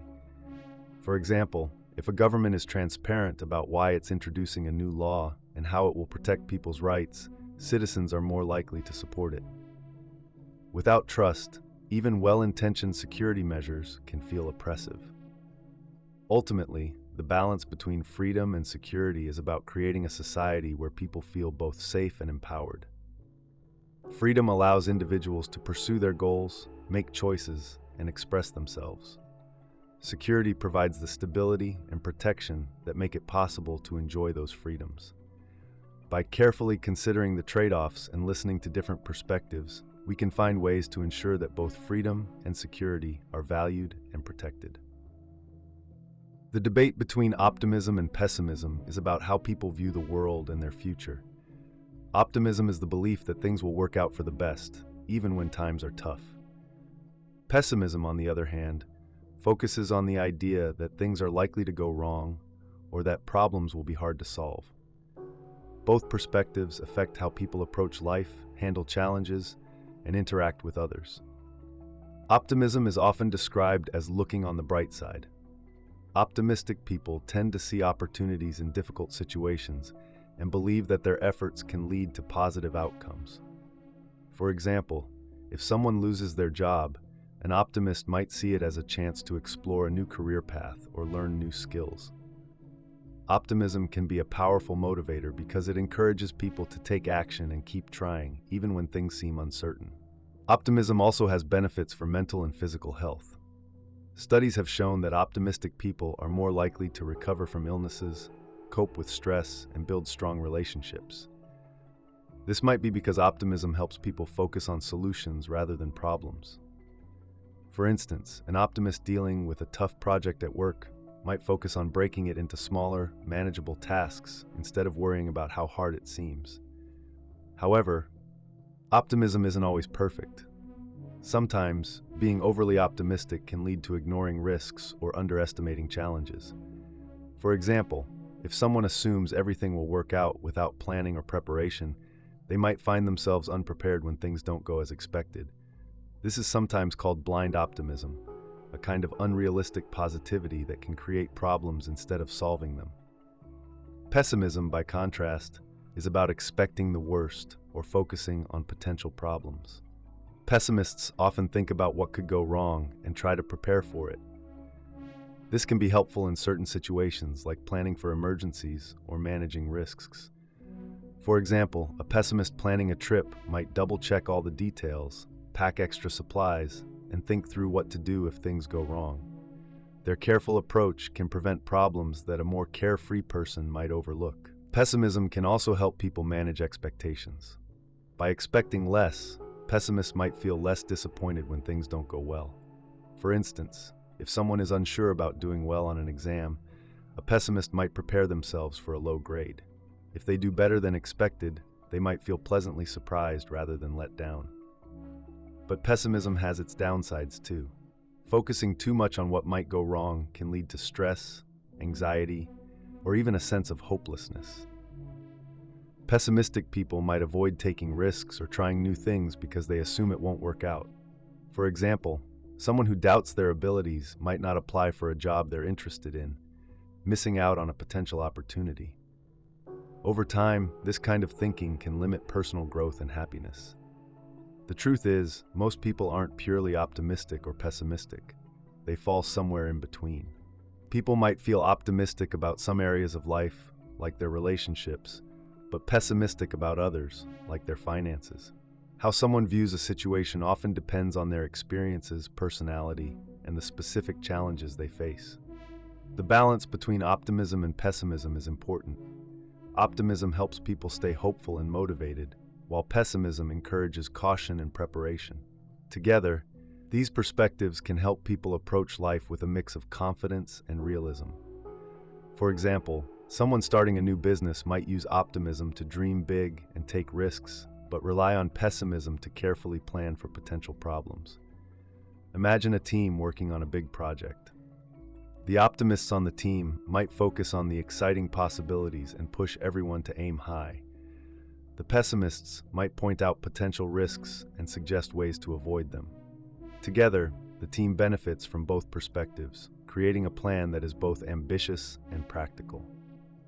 In personal relationships, optimism and pessimism also play a role.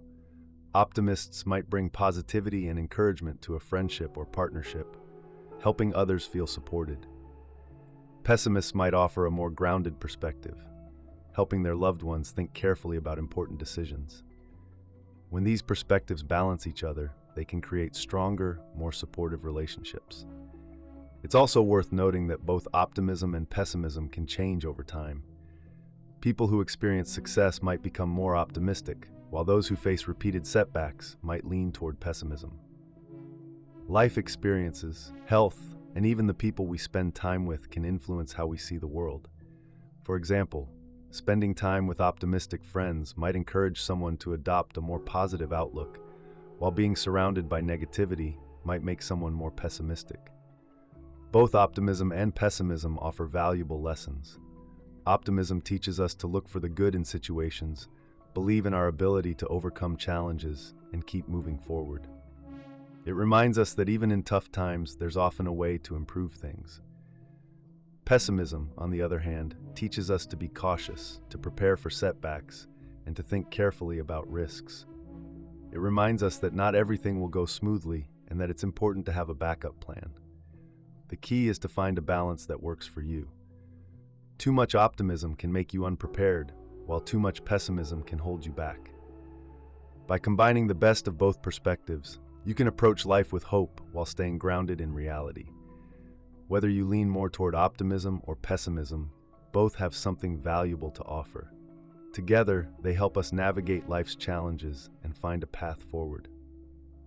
Cognitive dissonance is a term used to describe the uncomfortable feeling we get when our thoughts, beliefs, or actions don't match.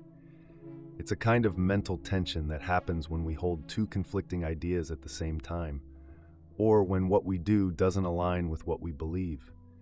This idea helps explain why people sometimes act in ways that don't make sense or why they struggle with certain decisions. For example, imagine someone who believes in healthy eating but regularly eats junk food. On one hand, they value good nutrition and know it's important for their health. On the other hand, they might love the taste of fast food or find it convenient. These two conflicting ideas, I want to eat healthy and I'm eating junk food, create cognitive dissonance, a kind of mental discomfort. Cognitive dissonance happens to everyone. It's part of being human because we often face situations where our beliefs, actions, or values don't line up perfectly. When this happens, we feel uneasy, and we usually try to reduce that discomfort. How we do this can tell us a lot about how we think and behave. One way people deal with cognitive dissonance is by changing their behavior to match their beliefs. In the example of the person who wants to eat healthy, they might start cooking more meals at home and avoiding fast food. By making their actions align with their values, they reduce the tension they feel. Another way to handle dissonance is by changing beliefs to fit actions. This can happen when it's hard to change the behavior. For instance, the same person might tell themselves, eating junk food isn't that bad if I balance it with exercise. By adjusting their belief, they make their actions seem less contradictory. A third way people reduce cognitive dissonance is by adding new thoughts or justifications. This means finding reasons to explain the inconsistency. For example, they might think, I'm really busy, so fast food is the best option right now. These justifications help ease the discomfort without requiring a big change. Cognitive dissonance can show up in many parts of life, from small everyday choices to big decisions. For example, imagine buying an expensive car. If someone spends a lot of money, but later starts to doubt whether the car was worth it, they might feel cognitive dissonance. To reduce it, they might focus on the car's good features, like its safety or style, and convince themselves it was a great purchase. It can also happen in relationships. For instance, if someone values honesty but catches themselves lying to a friend, they might feel dissonance. To cope, they might justify the lie by thinking, it was a small lie, and I didn't want to hurt their feelings.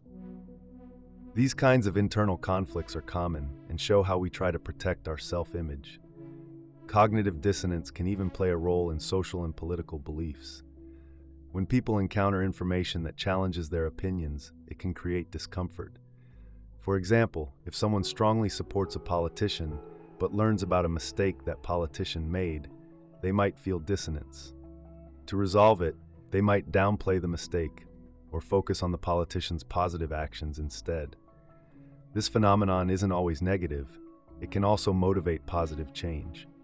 For instance, when people realize their actions don't align with their values, it can push them to make better choices. Someone who cares about the environment but notices they aren't recycling might feel dissonance. That uncomfortable feeling could encourage them to start recycling or reduce waste, helping them align their actions with their beliefs. However, cognitive dissonance can also lead to stubbornness.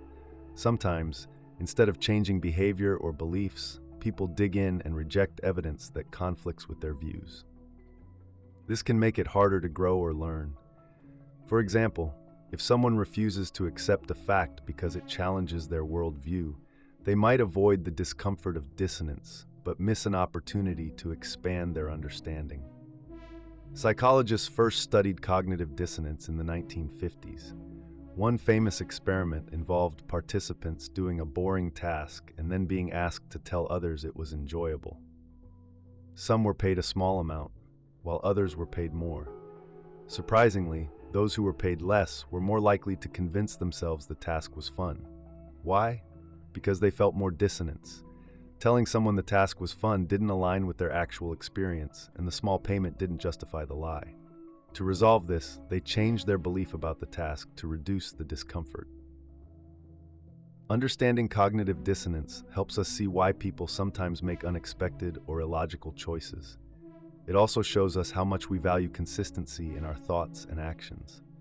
When our internal world feels out of sync, we naturally want to fix it, even if it means changing what we believe, how we act, or how we see the world. This idea is useful not just in psychology, but also in everyday life. It can help us understand why we feel conflicted and give us tools to deal with that feeling. For example, if you notice cognitive dissonance in yourself, it's an opportunity to reflect. Ask yourself, are my actions matching my values? If not, what can I do to align them? By being honest with ourselves, we can grow and make choices that feel right. Cognitive dissonance also teaches us to be patient with others. When someone's behavior seems inconsistent, it might be because they're struggling with dissonance themselves. Recognizing this can help us approach situations with empathy and understanding. In the end, cognitive dissonance is a normal part of life. It's a sign that we care about being consistent and true to ourselves. While it can be uncomfortable, it's also a powerful motivator for change and self-improvement. By understanding how it works, we can use it to make better decisions and live in a way that feels more balanced and authentic. The debate between rationality and emotion is about how we make decisions and navigate life. Rationality relies on logic, reason, and careful thinking to guide choices. Emotion, on the other hand, is driven by feelings, instincts, and gut reactions. Both play important roles in our lives, but they can sometimes pull us in different directions. Rationality is about thinking clearly and making decisions based on facts and evidence. It's the process of weighing pros and cons, analyzing options, and coming to a logical conclusion. For example, if you're deciding which car to buy, a rational approach might involve comparing prices, fuel efficiency, and safety ratings. Rationality helps us avoid impulsive decisions and focus on long-term benefits. One of the strengths of rationality is that it keeps us grounded. By relying on facts and logic, we can avoid being swayed by temporary feelings or biases. This is especially helpful in complex situations, like planning a budget or solving a problem at work. Rational thinking allows us to step back, consider the bigger picture, and make choices that are practical and effective. However, rationality has its limits. Life isn't always neat and logical, and not every decision can be reduced to facts and numbers. Sometimes, trying to overanalyze a situation can lead to paralysis by analysis, where we get stuck weighing every option and struggle to make a choice. For example, someone planning a vacation might spend so much time comparing hotels and flights that they miss out on booking a great deal. Emotion, on the other hand, is about how we feel and respond to the world around us. Emotions like love, fear, joy, and anger influence how we act and how we connect with others. They can motivate us to take action, warn us of danger, or guide us toward what feels right.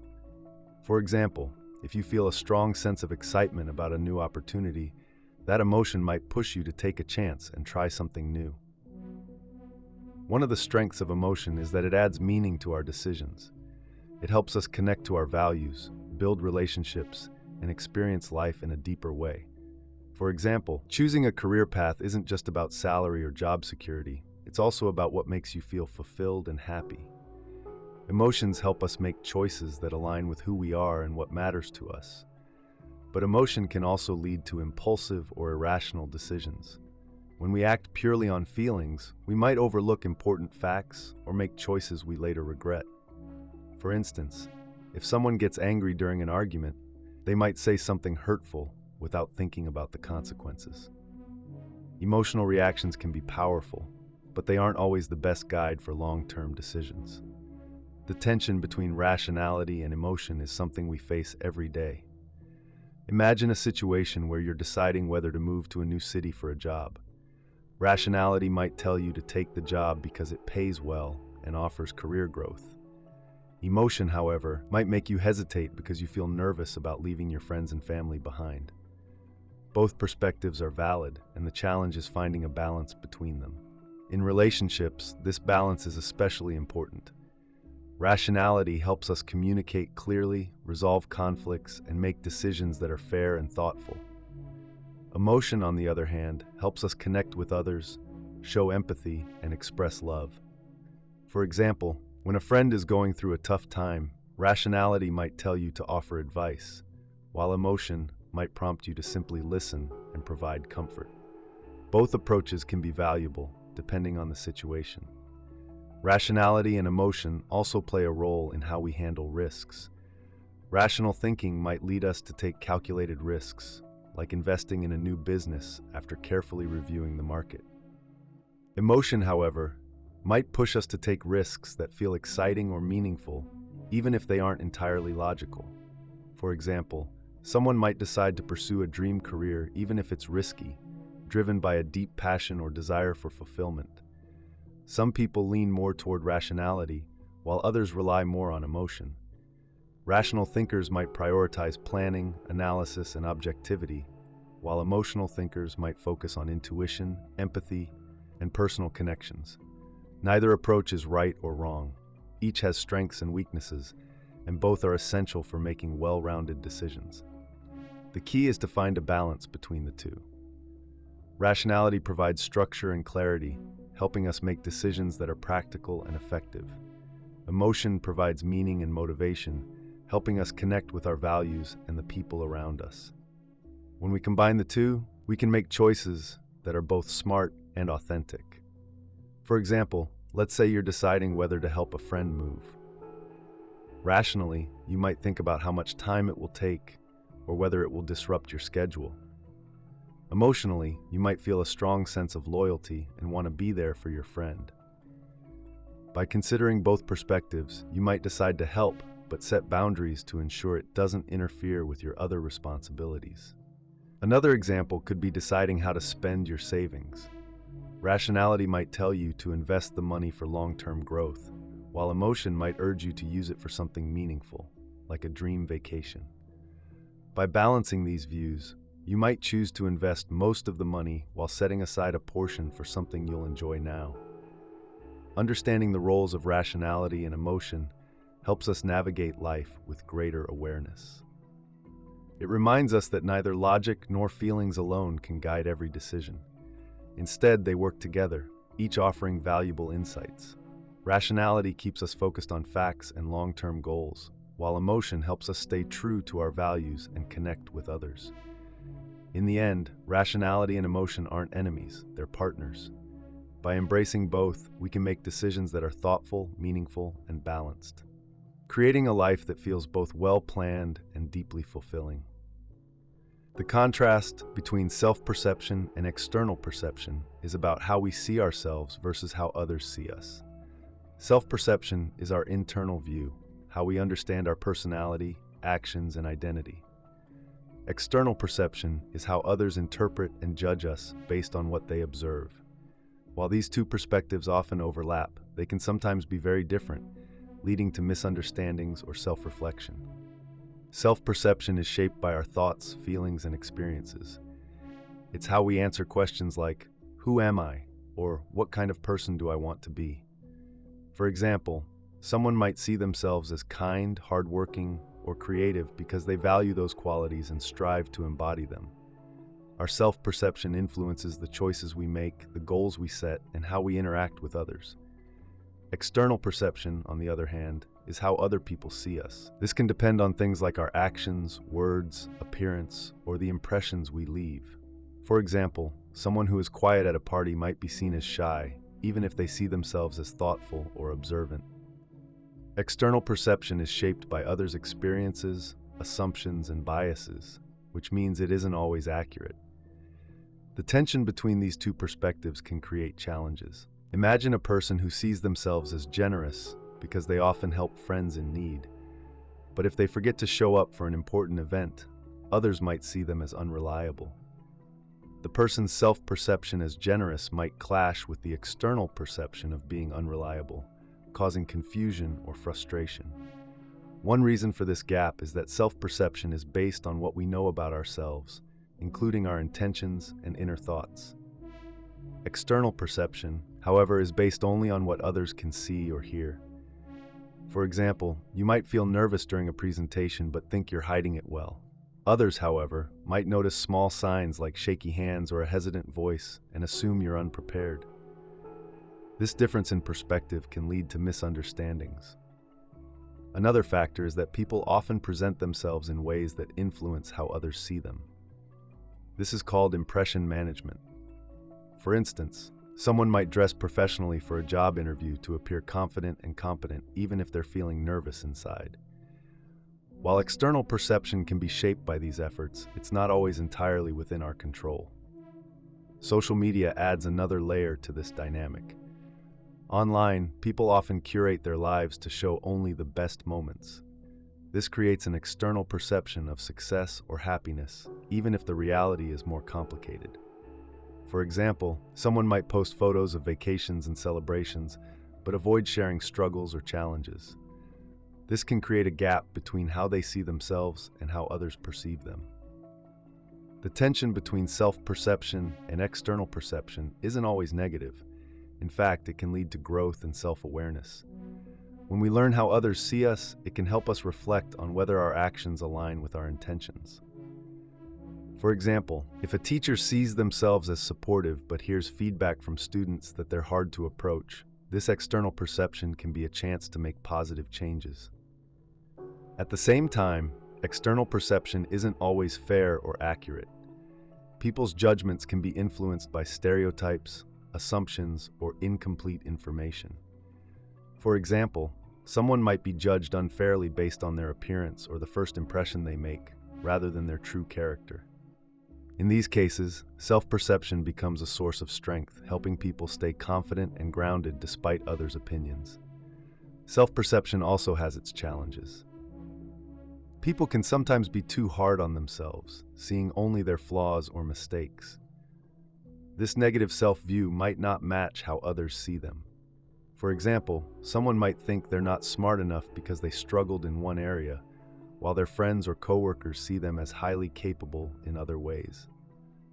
On the other hand, people can also overestimate their abilities or qualities, which can create problems when external perception doesn't match their self-view. Balancing these two perspectives is important for building self-awareness and healthy relationships. Self-perception helps us understand who we are and what we value.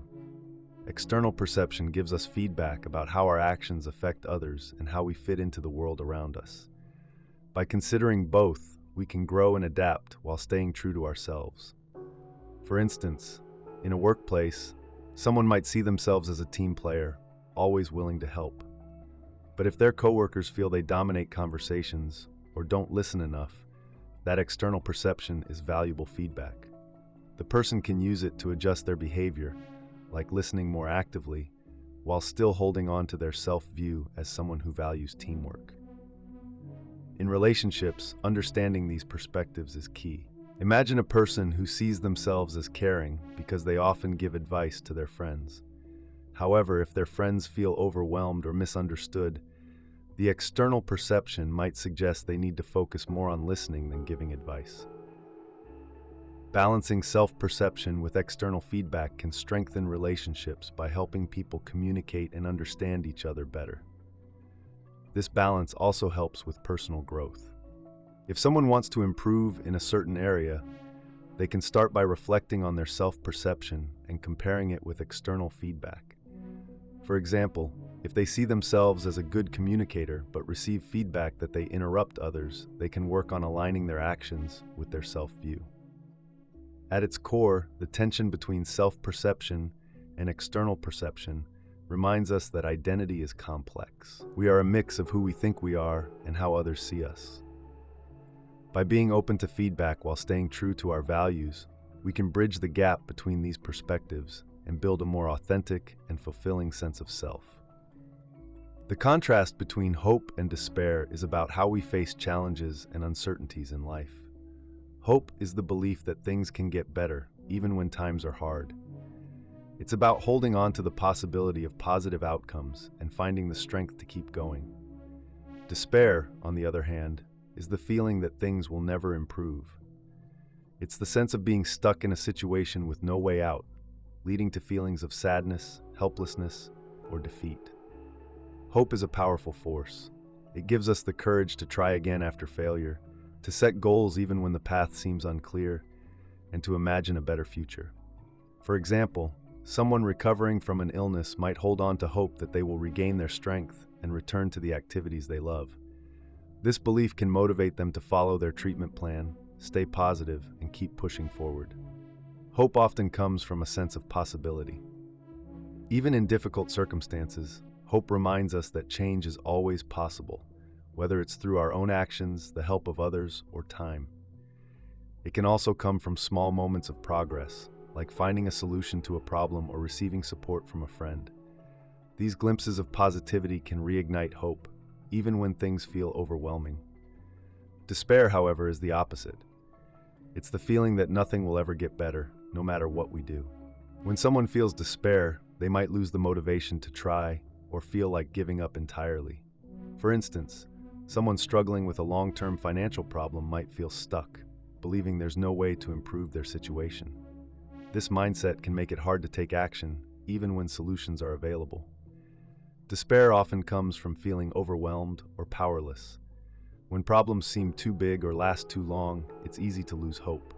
For example, someone facing repeated setbacks might start to believe that success isn't possible, even if they are making progress in small ways. Despair can also be fueled by isolation, as people who feel alone in their struggles may believe they have no one to turn to for help. The balance between hope and despair often depends on how we interpret our experiences and the support we have around us. People who feel hopeful tend to focus on what they can control, even in tough situations. For example, a student who struggles with a subject might stay hopeful by breaking their work into smaller steps and celebrating small victories, like mastering one concept at a time. In contrast, someone feeling despair might focus on what's going wrong or on how far they have to go, which can make the situation feel even worse. One of the strengths of hope is that it encourages resilience. When people believe that better days are ahead, they're more likely to keep trying, even after setbacks. Hope doesn't mean ignoring problems or pretending everything is perfect. It means facing challenges with the belief that improvement is possible. For example, someone working through a difficult relationship might use hope to focus on ways to rebuild trust and communication. Despair, while often seen as negative, can also be a signal that something needs to change. When someone feels despair, it's a sign that they're struggling with something deeply important to them. For example, someone feeling hopeless about their job might realize that they need to explore a new career path. Despair can push people to reflect, reach out for help, or take a different approach to their challenges. The tension between hope and despair can also be seen in how people view the future. Hope focuses on possibilities and opportunities, while despair focuses on obstacles and limitations. For example, during a global crisis, hope might inspire people to come together and find solutions, while despair might lead to feelings of helplessness or apathy. Both perspectives are natural, but hope often provides the energy needed to move forward. Hope doesn't mean ignoring the reality of a situation. It means finding reasons to keep going despite the difficulties. For example, someone grieving a loss might feel both sadness and hope at the same time. They might honor their pain while also holding on to the belief that healing is possible and that life can still bring joy in the future. At the same time, it's important to acknowledge despair when it happens. Pretending everything is fine or forcing optimism can sometimes make things worse. Instead, recognizing feelings of despair allows us to address them and seek support. For example, someone feeling hopeless about a project might benefit from talking to a mentor or friend who can offer encouragement or new ideas. Both hope and despair are part of the human experience, and it's normal to feel both at different times. The key is to find ways to move through despair and reconnect with hope. This might mean focusing on small steps, seeking help from others, or reminding yourself of past challenges you've overcome. Even when hope feels far away, it's often closer than it seems. In relationships, hope and despair can also play a role. Hope helps people build trust, believe in each other, and work through conflicts. Despair, on the other hand, might arise when trust is broken or when challenges feel too big to overcome. Open communication, empathy, and patience can help people move from despair back to hope, strengthening their connection in the process. Ultimately, hope and despair remind us of the power of perspective. Hope encourages us to see opportunities even in tough times and to keep going when things are hard. Despair challenges us to reflect on what we need and to seek new paths or support.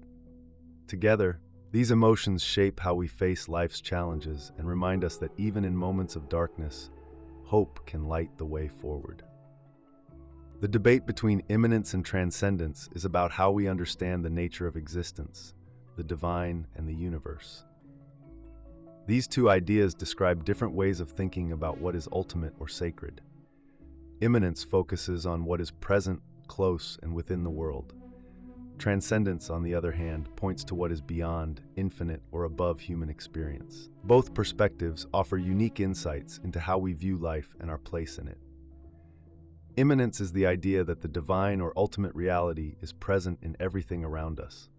It suggests that the sacred is woven into the fabric of the world, accessible in everyday life. For example, someone who believes in immanence might see nature as a reflection of the divine, finding beauty and meaning in a sunrise, a forest, or the ocean.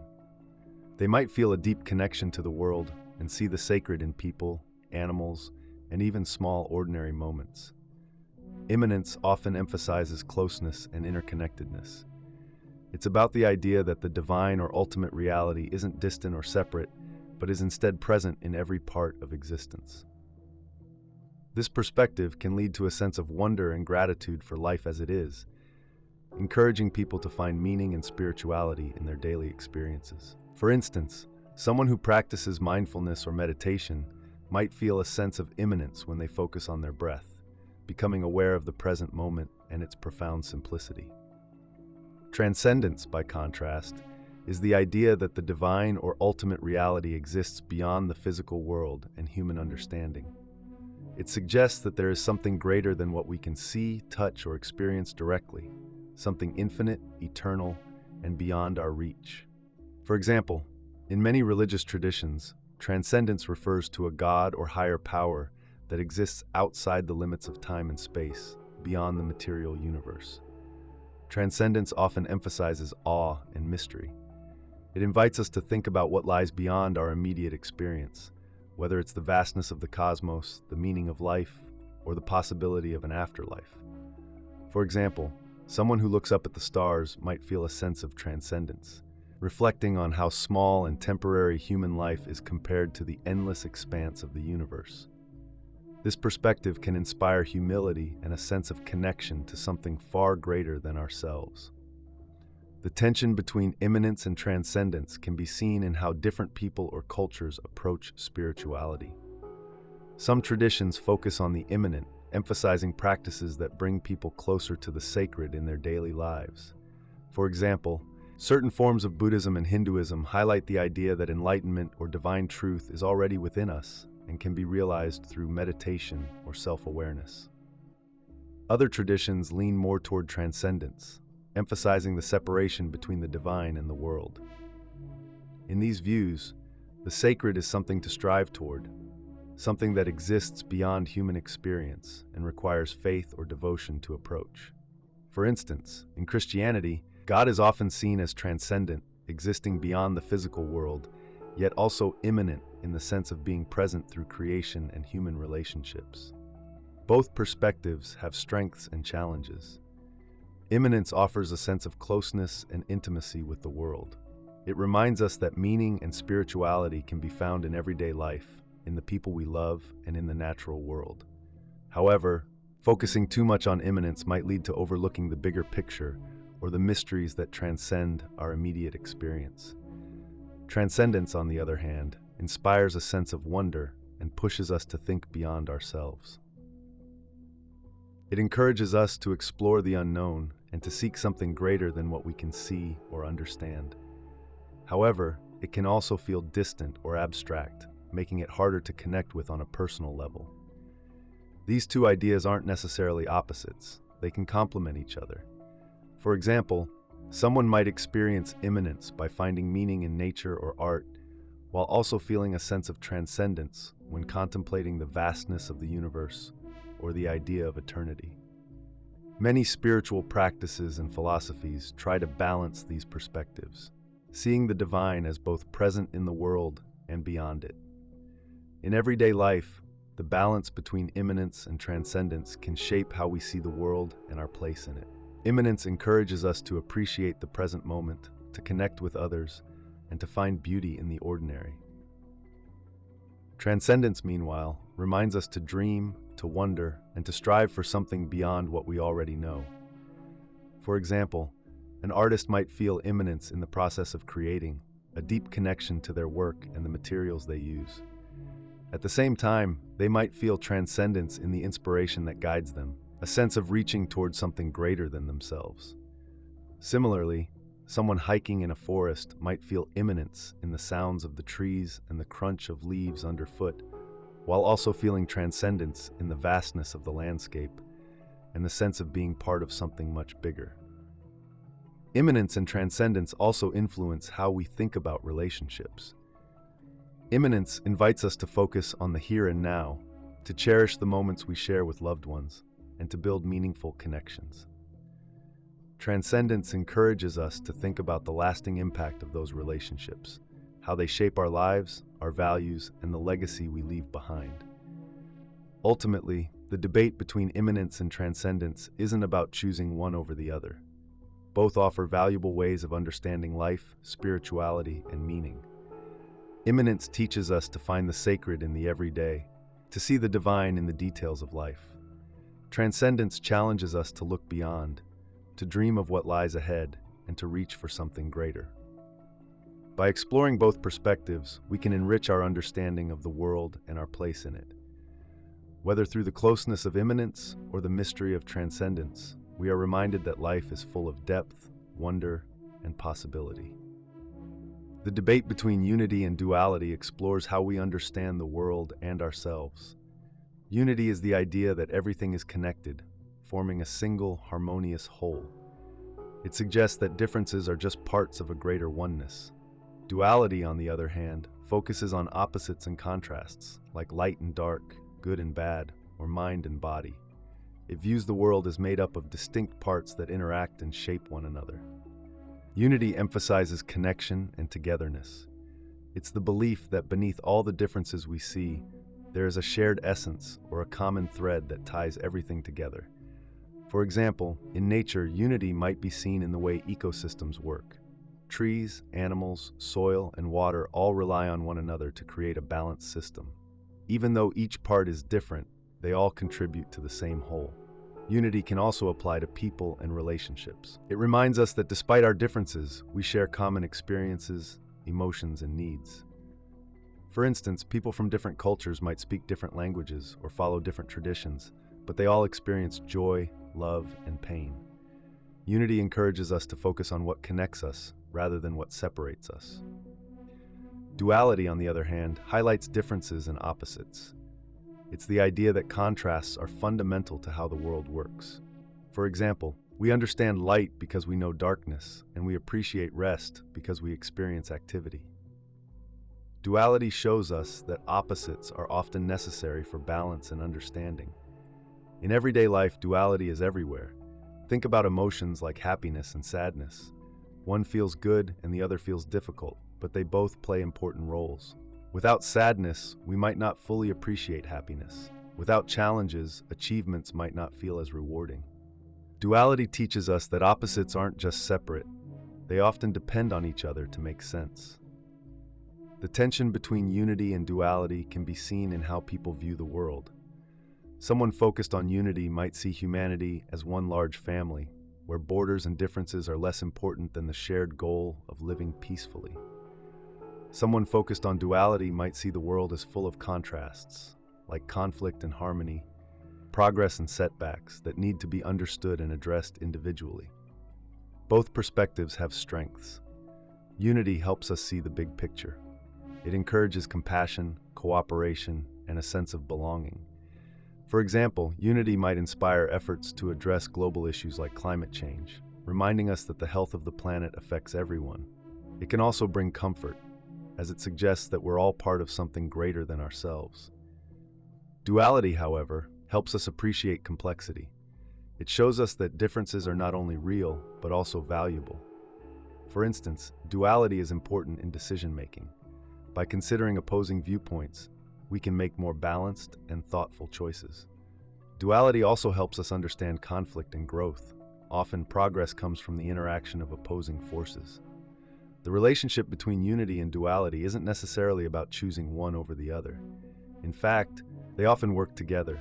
Unity reminds us of our shared connections, while duality helps us navigate the differences that make those connections meaningful. For example, in a family, unity might mean seeing the family as a single unit, bound by love and support. Duality might mean recognizing that each family member has their own personality, strengths, and challenges, which contribute to the whole in unique ways. In philosophy and spirituality, these ideas appear often. Some traditions emphasize unity, teaching that all of existence is one. For example, in some forms of meditation, the goal is to dissolve the sense of separation and feel at one with the universe. Other traditions focus on duality, exploring the interplay of opposites like light and shadow, action and rest, or life and death. These perspectives help people understand the balance and complexity of existence.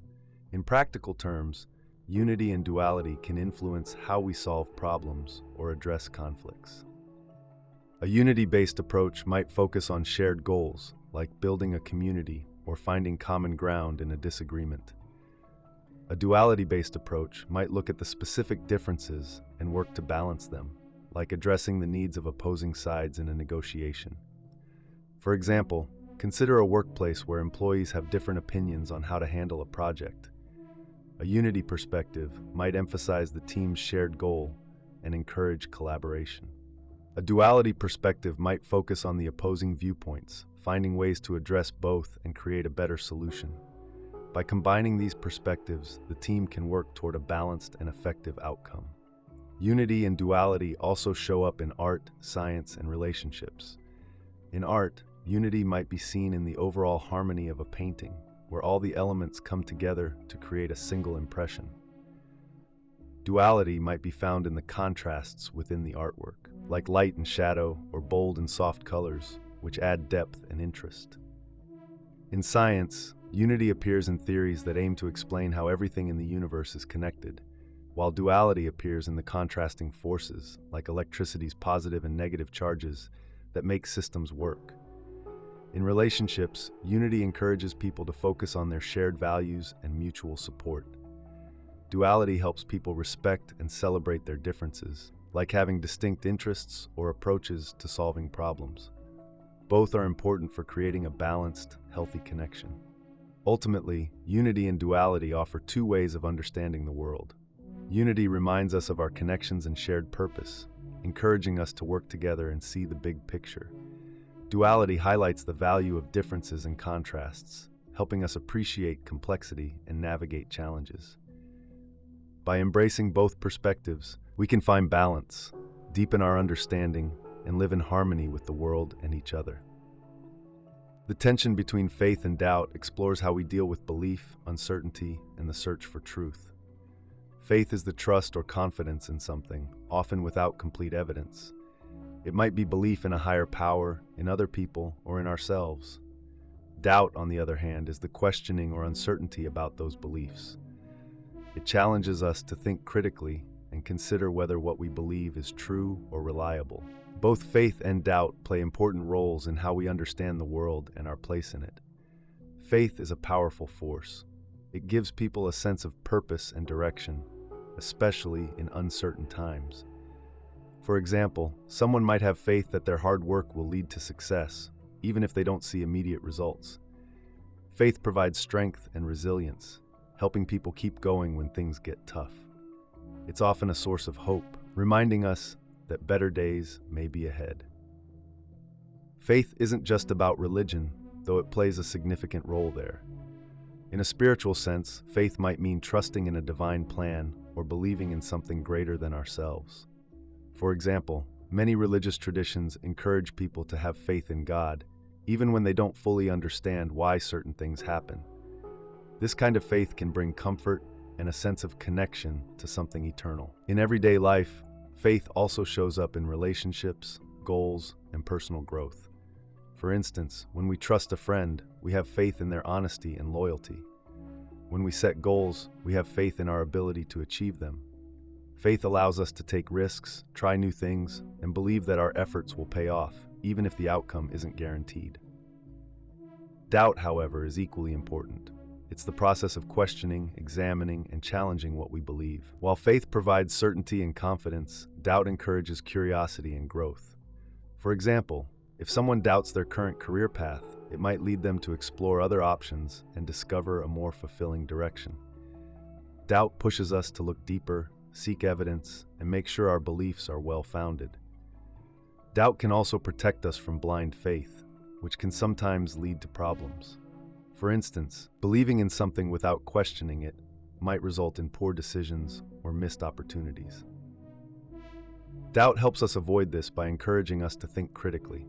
For example, before investing in a risky opportunity, doubt might lead someone to research it carefully and weigh the pros and cons. The relationship between faith and doubt isn't necessarily a conflict. It can be a balance. Faith provides the confidence to take action, while doubt ensures that our actions are thoughtful and informed. For example, a scientist might have faith in their ability to solve a problem, but they also rely on doubt to question their assumptions and test their ideas. This combination of trust and skepticism helps them arrive at better answers. In personal beliefs, faith and doubt often go hand in hand. Someone might believe in a higher power, but still have moments of doubt, wondering why bad things happen or whether their prayers are heard. These questions don't necessarily weaken faith. They can deepen it by prompting reflection and a stronger connection to what they believe. Doubt, in this sense, becomes a tool for growth rather than a threat to belief. Doubt can also lead to change, which is sometimes necessary for personal development.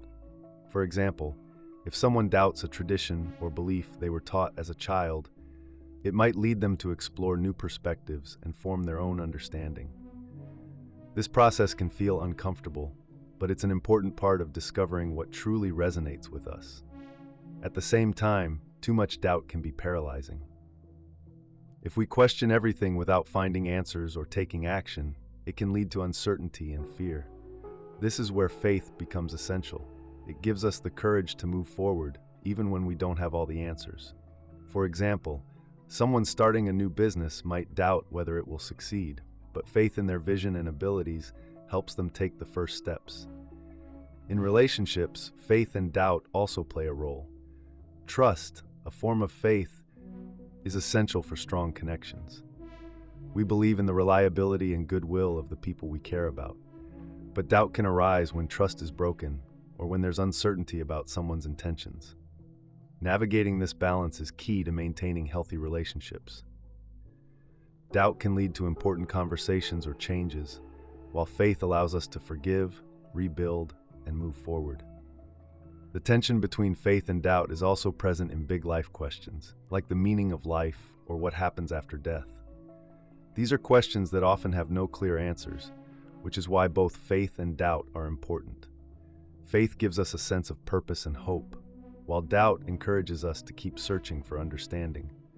Together, they help us explore these mysteries in a meaningful way. Neither faith nor doubt is inherently better. They serve different purposes. Faith provides stability, confidence, and a sense of direction. Doubt encourages reflection, curiosity, and growth.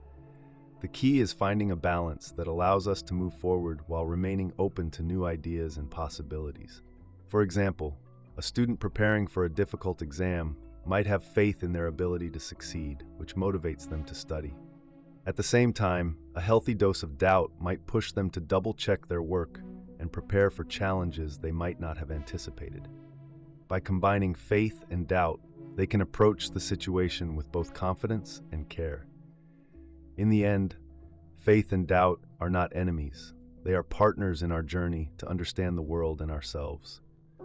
Faith reminds us to trust in the path we're on, while doubt keeps us questioning and growing. Together, they help us navigate life's uncertainties with courage and curiosity, leading us to deeper understanding and a more meaningful existence. The contrast between life and death is one of the most profound and universal subjects we face as humans. Life is about growth, experience, and connection. Everything that happens between birth and the moment we take our last breath. Death, on the other hand, is the end of those experiences, the point where the physical body stops functioning.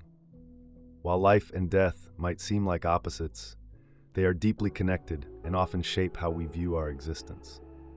Life is vibrant and ever-changing. It's marked by growth from the moment a child takes their first breath to the experiences that shape a person over a lifetime. Life is about making choices, building relationships, and finding meaning in the moments we live. It's what we celebrate in birthdays, achievements, and milestones. The experiences we have, joy, love, challenges, and even pain, are all part of what makes life rich and meaningful. Life is also about potential. Each day brings opportunities to learn, grow, and connect with others. It's the small things, like sharing a meal with a loved one, watching the sunrise, or laughing with a friend, that make life feel full. Even during difficult times, life often offers moments of hope and resilience that remind us of its value. Death, on the other hand, is the inevitable conclusion of life. It's something every living being will face, yet it remains one of the biggest mysteries. For many, death is a source of fear or sadness because it represents the unknown and the loss of connection with the world and the people we love. It's the end of physical life, the point where the body ceases to function and the experiences of this world come to an end. Despite this, death is also a natural part of the cycle of existence. Just as seasons change and life renews itself, death creates space for new growth and beginnings. In nature, the death of one plant can nourish the soil for another. In human life, death often brings people together to reflect on what truly matters, helping them appreciate the time they have and the relationships they cherish. The tension between life and death shapes how we live. Knowing that life is finite gives it urgency and meaning. If we lived forever, we might not feel the same drive to pursue our dreams, express our love, or make the most of our time. Death reminds us to value life, to savor its moments, and to prioritize what's most important. At the same time, the idea of death can feel overwhelming or unfair, especially when it comes unexpectedly or to someone we love. It's natural to grieve, to feel the pain of loss, and to wonder about what happens after life ends. Different cultures and beliefs offer various answers to these questions, from ideas of an afterlife to the belief that death is simply a return to nature. Life and death are also deeply intertwined in how we create meaning. Many people find purpose in the idea of leaving a legacy, something that continues after they're gone. This could be raising a family, creating art, building a community, or simply being kind to others. These acts connect life and death by ensuring that something of us lives on, even when we're no longer here. The relationship between life and death is also reflected in how we approach challenges and change. Every ending can feel like a small death, whether it's the end of a job, a relationship, or a phase of life. But these endings often lead to new beginnings, reminding us that life and death aren't just about physical existence. They're also about cycles of growth and renewal. In moments of deep reflection, many people see death not only as an end, but also as a teacher. It encourages us to ask questions like, what do I want to leave behind? Or, how can I make the most of the time I have? These questions push us to live more intentionally, focusing on the things that truly matter. Life and death also shape how we connect with others. Relationships often gain their depth and importance because we know they won't last forever. This awareness makes us treasure the time we spend with loved ones, express our feelings, and create memories that endure. It's why we celebrate life at funerals and memorials, honoring not just the end, but the impact someone's life had on others. For some, the idea of death brings fear or sadness, while for others, it brings a sense of peace or acceptance. These feelings often depend on personal beliefs, experiences, and cultural perspectives. Some see death as a transition to another existence or a return to the universe. Others see it as a reminder to live fully in the here and now, knowing that every moment counts. Both life and death teach us something about balance. Life is full of possibilities, but it's also unpredictable. Death is certain, but its timing is unknown. Together, they remind us to live with awareness and gratitude, appreciating the beauty of the present while accepting the inevitability of change. Ultimately, life and death are not just opposites. They are partners in the story of existence. Life is about being present, embracing growth, and finding joy in the journey. Death is about endings, but it's also about creating space for reflection, renewal, and the legacies we leave behind. By understanding and accepting both, we can live with greater depth, purpose, and connection, making the most of every moment we're given. Human fallibility and divine perfection explore two opposing concepts that shape how we understand ourselves, our place in the world, and our relationship with higher ideals. Human fallibility reminds us of our limitations, mistakes, and imperfections, while divine perfection represents an ultimate standard of flawlessness, often tied to a higher power or ideal. This tension can be both humbling and motivating, shaping how we grow, seek meaning, and navigate the challenges of life. Human fallibility is an unavoidable part of being human. People make mistakes, misjudge situations, and act in ways that don't always align with their values.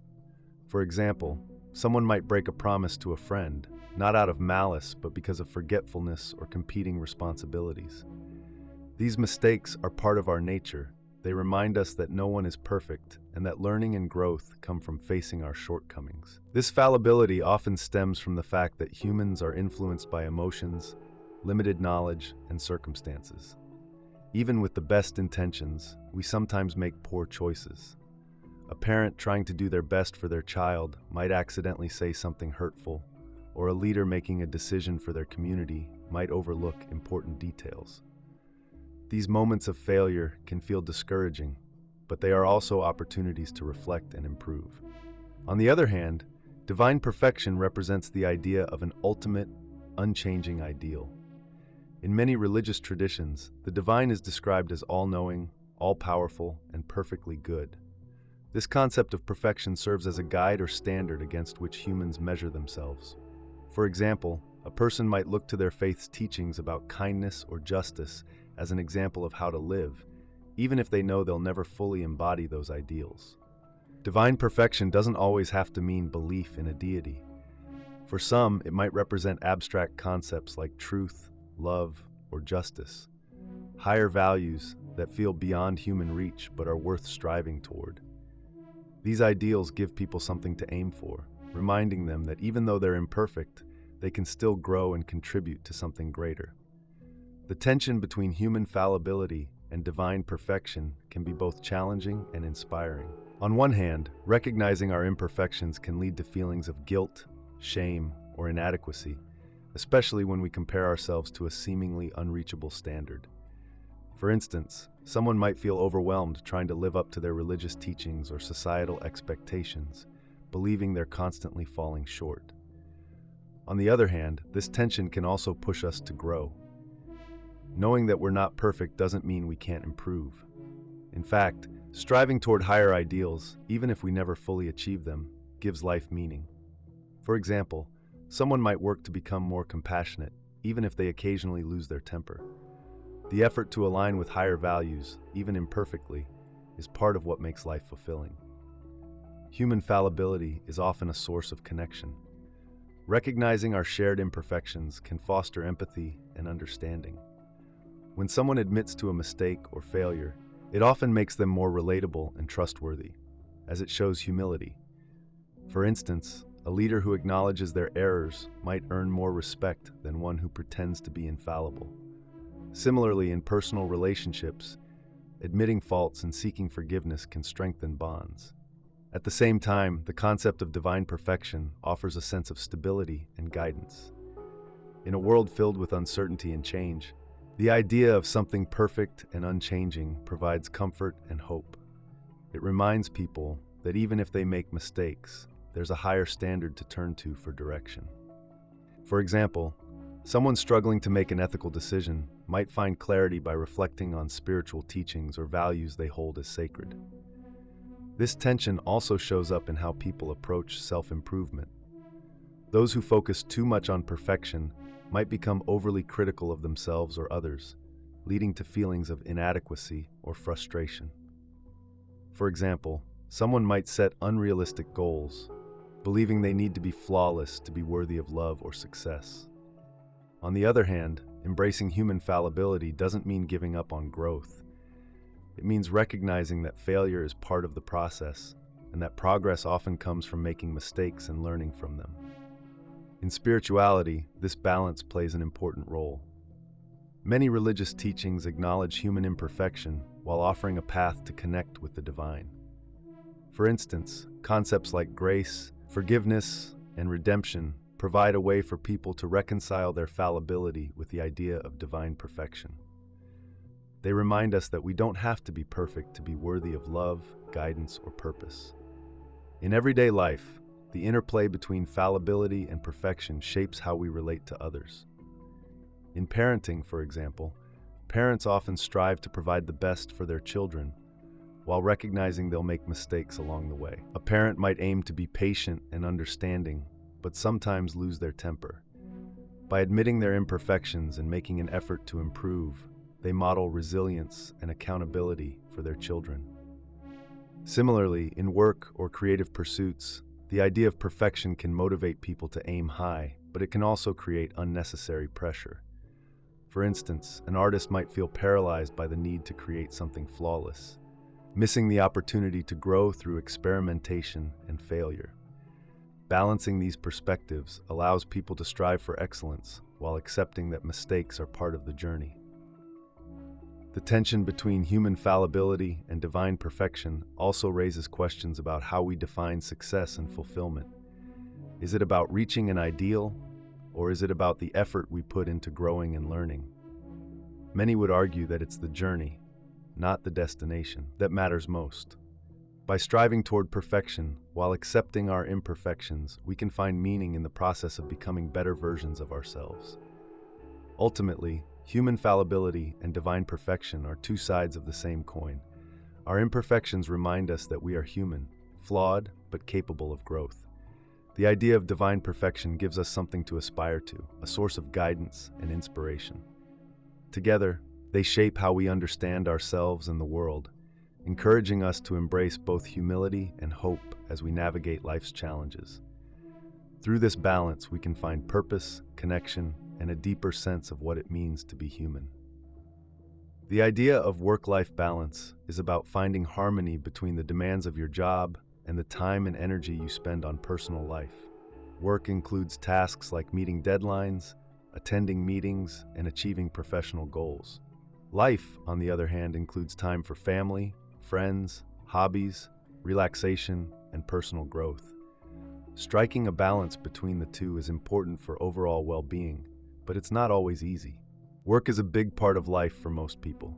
It provides income, structure, and often a sense of purpose. For some, their career is a passion or a source of pride. For others, work is primarily about supporting themselves and their loved ones. In both cases, work can take up a lot of time and energy, leaving less room for personal activities. Life outside of work is just as important. It's where we build relationships, pursue hobbies, take care of our health, and find joy in simple things. Time spent with family, exercising, reading, or simply relaxing helps recharge our energy and gives life meaning beyond professional achievements. Without this time, people can feel burned out or disconnected from what truly matters. The challenge is that work and life often compete for attention. Long hours at work can leave little time for family or personal interests. Similarly, personal responsibilities, like caring for a child or a parent, can make it harder to focus on work. When one side dominates, the imbalance can lead to stress, fatigue, or dissatisfaction. Work-life balance is about finding a middle ground. It doesn't mean dividing your time perfectly between work and personal life. It means prioritizing what matters most at any given moment. For example, during a busy period at work, you might spend extra hours on a project, but later you could make time to relax or take a vacation to recharge. One key to achieving work-life balance is setting boundaries. This could mean leaving work at a certain time each day or not checking emails after hours. For example, someone who values family dinners might make it a rule to put their phone away during that time. Boundaries help create space for personal life while also keeping work manageable. Another important part of work-life balance is flexibility. Life is unpredictable, and sometimes one side needs more attention than the other. For instance, a parent might need to take time off work to care for a sick child, or an employee might need to adjust their schedule to attend a family event. Flexibility allows people to adapt to changing needs without feeling overwhelmed. Employers also play a role in supporting work-life balance. Companies that offer flexible hours, remote work options, or generous leave policies make it easier for employees to balance their responsibilities. For example, a company that allows parents to work from home when needed shows that it values their personal lives as much as their professional contributions. When employees feel supported, they're often more motivated and productive. However, work-life balance isn't just about reducing hours at work. It's also about using time wisely. For example, someone who works fewer hours but spends all their free time on chores might still feel unbalanced. It's important to make time for things that bring joy and relaxation, whether it's spending time with loved ones, pursuing a hobby, or simply unwinding. Cultural expectations can also affect work-life balance. In some cultures, long hours and constant availability are seen as signs of dedication, making it harder to prioritize personal life. In others, there's a greater emphasis on leisure, with shorter work weeks or longer vacations. Understanding and challenging cultural norms can help individuals and organizations create healthier expectations. Technology is another factor that complicates work-life balance. While tools like email and video calls make it easier to work remotely, they also blur the line between work and personal time. For instance, it's easy to feel pressured to respond to work messages during evenings or weekends. Setting clear rules like turning off notifications after a certain time can help maintain boundaries. Achieving work-life balance looks different for everyone because people have different needs and priorities. For one person, it might mean working fewer hours to spend more time with their family. For another, it might mean finding a job that aligns with their personal values and passions. The key is to figure out what balance means for you and make adjustments as needed. It's also important to recognize that balance isn't a one-time achievement. It's an ongoing process. Life changes, and so do our priorities. For example, someone early in their career might focus more on building their skills and reputation, while someone later in life might prioritize spending time with loved ones or pursuing personal interests. Adjusting to these changes is part of maintaining balance. Work-life balance isn't just about avoiding stress, it's about creating a fulfilling life. When we make time for both work and personal life, we're more likely to feel satisfied, energized, and connected. It's about recognizing that both work and life matter and finding ways to make space for each. In the end, work-life balance is about choices. It's about deciding what's most important, setting boundaries to protect your time, and making space for the things that bring meaning and joy. By being mindful of your priorities and staying flexible, you can create a life that feels balanced, rewarding, and true to who you are. The contrast between overthinking and intuition is about how we make decisions and approach situations. Overthinking relies on careful analysis, questioning, and weighing every detail. Intuition, on the other hand, is about trusting your gut, a sense of knowing or acting without needing to think things through step by step. Both approaches have their strengths and weaknesses, and finding a balance between them is key to making better decisions. Overthinking happens when we focus on a problem or decision too much, often going over the same details repeatedly. It's like being stuck in a mental loop where we're afraid of missing something or making the wrong choice. For example, someone trying to decide between two job offers might analyze every aspect, salary, location, work-life balance, so intensely that they feel paralyzed, unable to make a choice at all. Overthinking can be helpful in certain situations. It allows us to gather information, consider different perspectives, and anticipate potential outcomes. For example, before buying a house, overthinking might lead someone to research the neighborhood, inspect the property carefully, and weigh the financial risks. This level of analysis can prevent impulsive decisions and help avoid costly mistakes. However, overthinking can also be a trap. When we overthink, we often focus too much on details that may not matter in the long run. This can lead to stress, anxiety, and indecision. For example, someone planning a party might overthink every small detail, like the exact color of the decorations or the perfect playlist, so much that they lose sight of the bigger goal, having fun and connecting with guests. Overthinking can make small problems feel bigger than they are and leave us feeling stuck. Intuition, on the other hand, is the ability to make decisions quickly and effortlessly, based on a sense of what feels right. It's often described as a gut feeling or a sudden insight that doesn't come from deliberate reasoning. For example, someone meeting a stranger might immediately feel a sense of trust or caution without being able to explain why. Intuition relies on experience, instinct, and subconscious knowledge that we may not even realize we have. One of the strengths of intuition is its speed. In situations where time is limited, intuition allows us to act without overthinking. For example, a firefighter responding to an emergency might rely on intuition to quickly assess a dangerous situation and decide the safest course of action. Intuition can also be helpful in creative processes, like brainstorming ideas or solving problems in unconventional ways. Intuition often feels natural because it taps into patterns and experiences we've learned over time. For instance, a seasoned chef might instinctively know how to balance flavors in a dish without needing to measure ingredients. Similarly, a teacher might sense when a student is struggling, even if the student hasn't said anything directly. But intuition isn't always reliable. It can be influenced by biases, emotions, or incomplete information. For example, someone might have a gut feeling that a certain investment is a good idea, only to realize later that they didn't consider important facts. Intuition can sometimes lead to snap judgments that are based more on assumptions than reality. The tension between overthinking and intuition often arises when we're faced with important decisions. Should we rely on careful analysis or trust our instincts? The answer depends on the situation. In complex decisions that require careful planning, like choosing a career path or making a financial investment, overthinking might be more helpful. In fast-moving or emotional situations, like responding to an emergency or making a creative choice, intuition might be the better guide. The key is finding a balance between the two. Overthinking and intuition can work together to help us make better decisions. For example, someone deciding whether to accept a new job might start by listening to their intuition. Does the opportunity feel exciting or right for them? Then they can use overthinking to carefully analyze the pros and cons, ensuring they've considered all the practical factors. It's also important to recognize when we're leaning too far in one direction.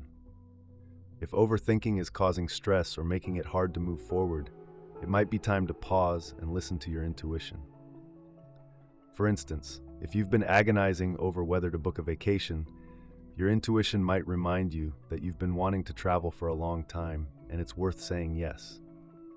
Similarly, if intuition is leading you to act impulsively, it might be helpful to slow down and think things through. For example, if you feel an urge to buy something expensive, overthinking might help you consider whether it's truly worth the cost, or if you're acting on a fleeting feeling. Understanding the balance between overthinking and intuition can also improve relationships. Overthinking might make us second-guess our words or actions, worrying about how others perceive us. Intuition, on the other hand, can help us connect more authentically by trusting our natural instincts in social situations. For example, if you sense that a friend is upset, your intuition might guide you to check in with them, while overthinking might cause you to hesitate, wondering if you're reading the situation correctly. In the end, both overthinking and intuition have their place.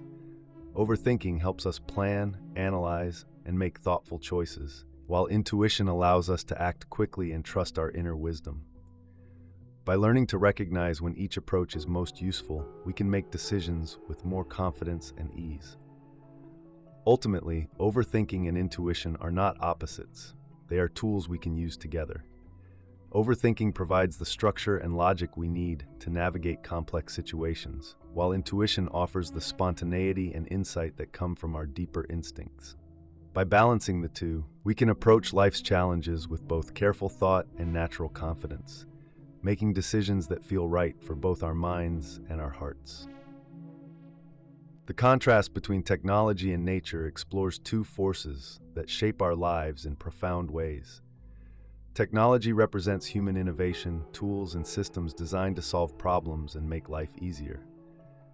Nature, on the other hand, is the world as it exists without human interference. Forests, oceans, animals, and the rhythms of the natural environment. Both technology and nature are essential to our existence, but they often seem to be at odds. Technology is about progress and problem solving. It has transformed how we live, work, and communicate. From electricity and medicine to smartphones and the internet, technology has made life more convenient and connected. For example, video calls allow people to stay in touch across continents, and advances in healthcare have extended life expectancy and improved quality of life. One of technology's strengths is its ability to solve problems quickly and efficiently. It offers solutions to challenges that would be difficult or impossible to address without it. For instance, satellites help predict weather patterns, allowing communities to prepare for natural disasters, while renewable energy technologies aim to reduce reliance on fossil fuels and combat climate change. However, technology has its drawbacks. While it can bring convenience and innovation, it can also lead to overdependence, environmental damage, and a sense of disconnection from the natural world. For example, the extraction of resources for electronics contributes to habitat destruction, and excessive screen time can impact mental health and reduce time spent outdoors. Nature, by contrast, is about balance, simplicity, and connection to the earth. It provides us with the essentials of life: clean air, water, food, and a stable climate. Nature also nurtures our well-being in ways that technology often cannot. For example, spending time in a forest or by the ocean can reduce stress, boost mood, and improve physical health. These benefits come from simply being present in the natural world. Nature also teaches us about harmony and resilience. Ecosystems work through interconnected relationships where every part plays a role. For example, forests rely on trees, plants, animals, fungi, and microbes to maintain balance and support life. This interconnectedness reminds us that we are part of a larger system and that our actions have consequences for the environment. But nature can also be unpredictable and challenging. Natural disasters like hurricanes, droughts, and earthquakes remind us that nature has its own power, often beyond human control. This unpredictability is one reason technology has developed, to help us adapt to and protect ourselves from nature's extremes. The relationship between technology and nature often feels like a struggle between opposing forces. Technology can disrupt nature, while nature often pushes back against technological overreach. For example, deforestation to make way for urban development or agriculture disrupts ecosystems, leading to loss of biodiversity.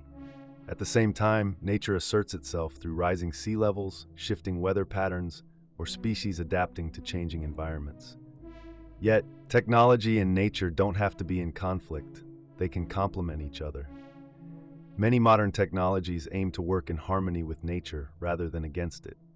For example, green energy solutions like wind turbines and solar panels harness natural resources to create sustainable power.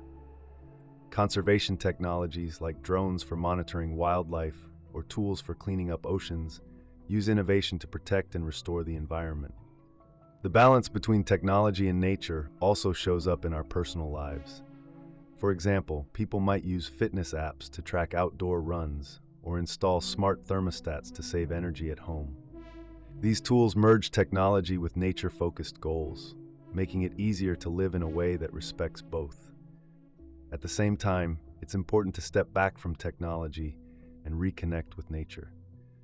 While smartphones and social media keep us connected to the digital world, they can also pull us away from the natural one.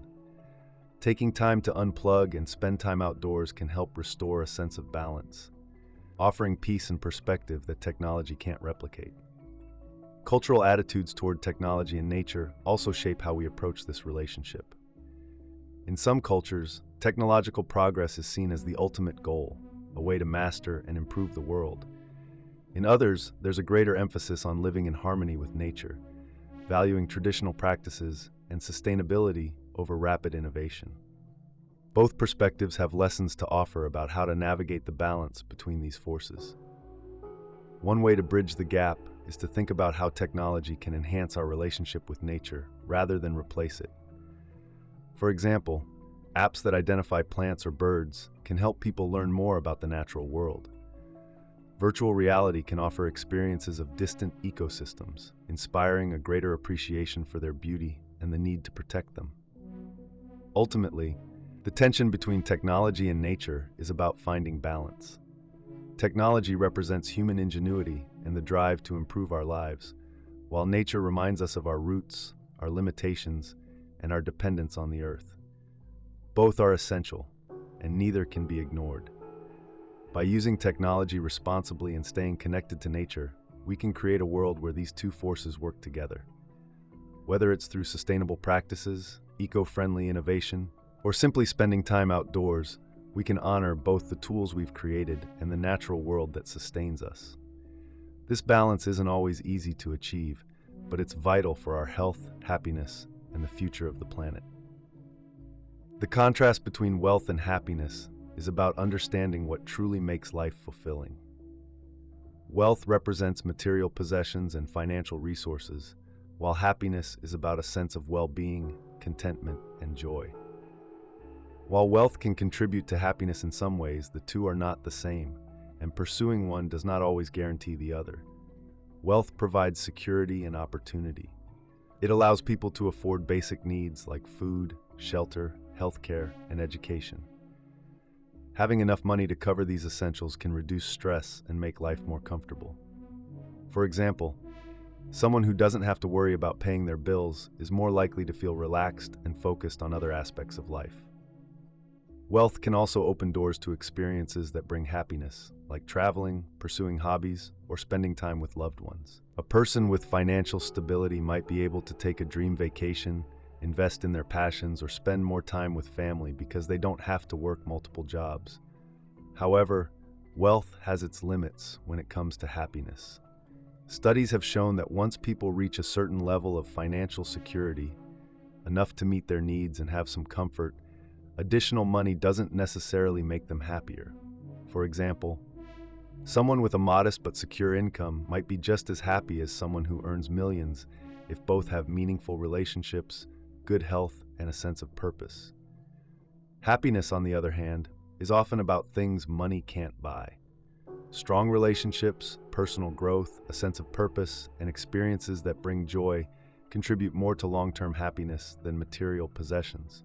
For instance, spending quality time with loved ones or helping a friend in need can create feelings of connection and fulfillment that no amount of money can replace.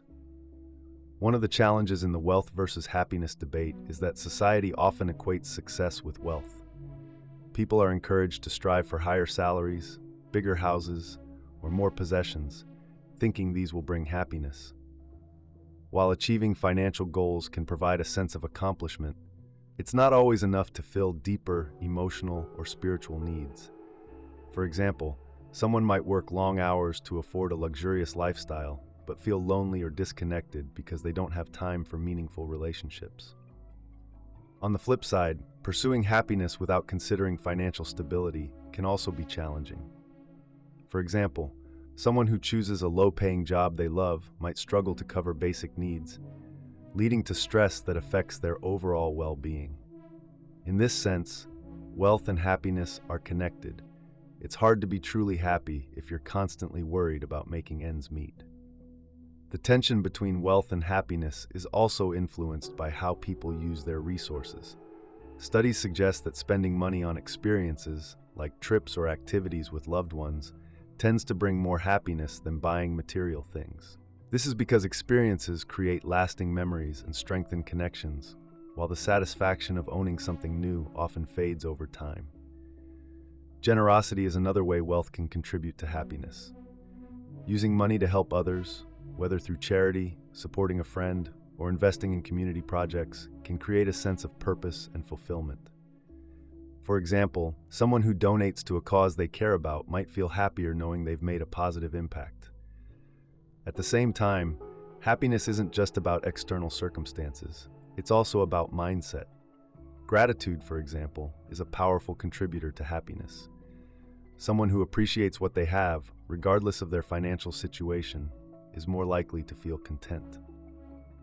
For instance, a person living modestly but grateful for their health, relationships, and experiences might feel happier than someone who is wealthy but constantly focused on what they lack.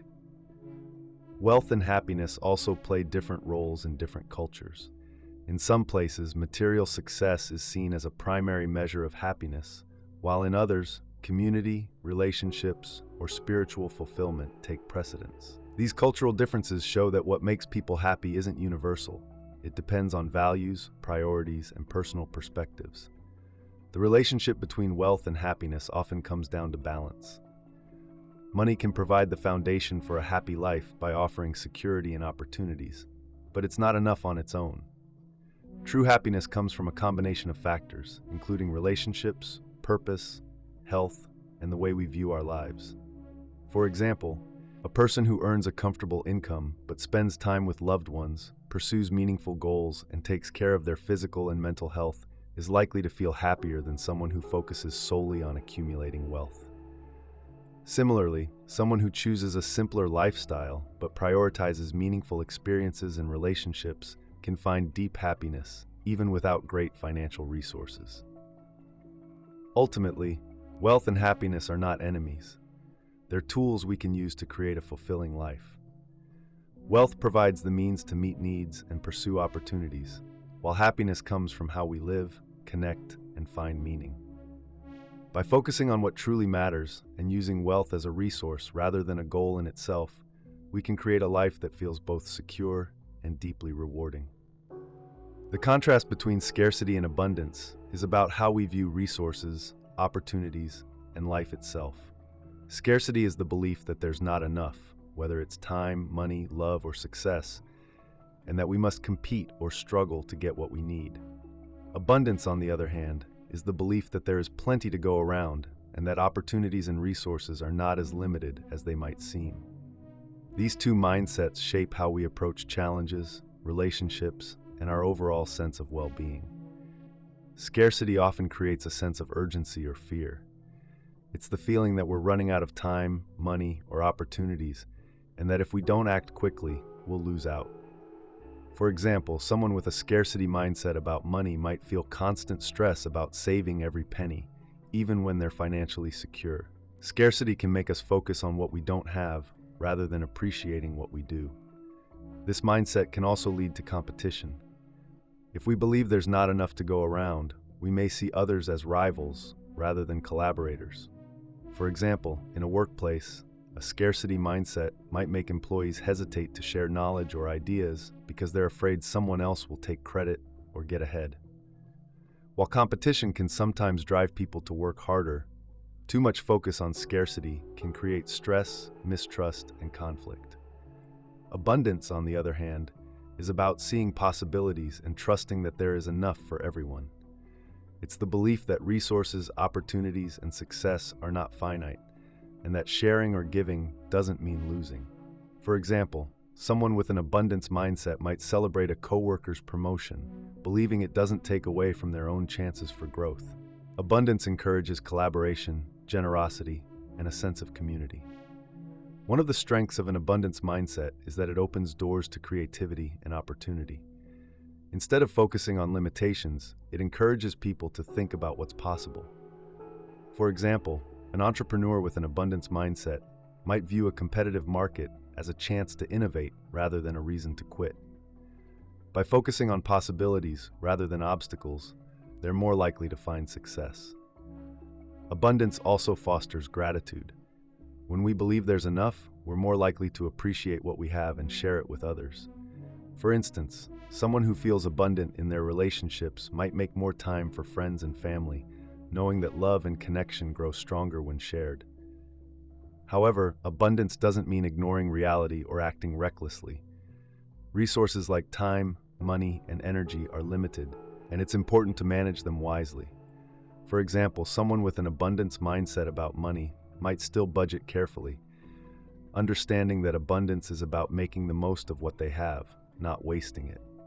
Similarly, abundance doesn't mean ignoring challenges. It means approaching them with confidence and creativity rather than fear. The tension between scarcity and abundance often comes down to perspective. Scarcity focuses on what's missing, while abundance focuses on what's possible. For example, if two people are competing for the same job, someone with a scarcity mindset might think, if they get it, I lose. Someone with an abundance mindset might think, if I don't get this job, there will be other opportunities. Scarcity and abundance also affect relationships. A scarcity mindset might make someone feel insecure or possessive, worrying that love or attention is limited. For instance, they might feel jealous if their partner spends time with friends, fearing there won't be enough love left for them.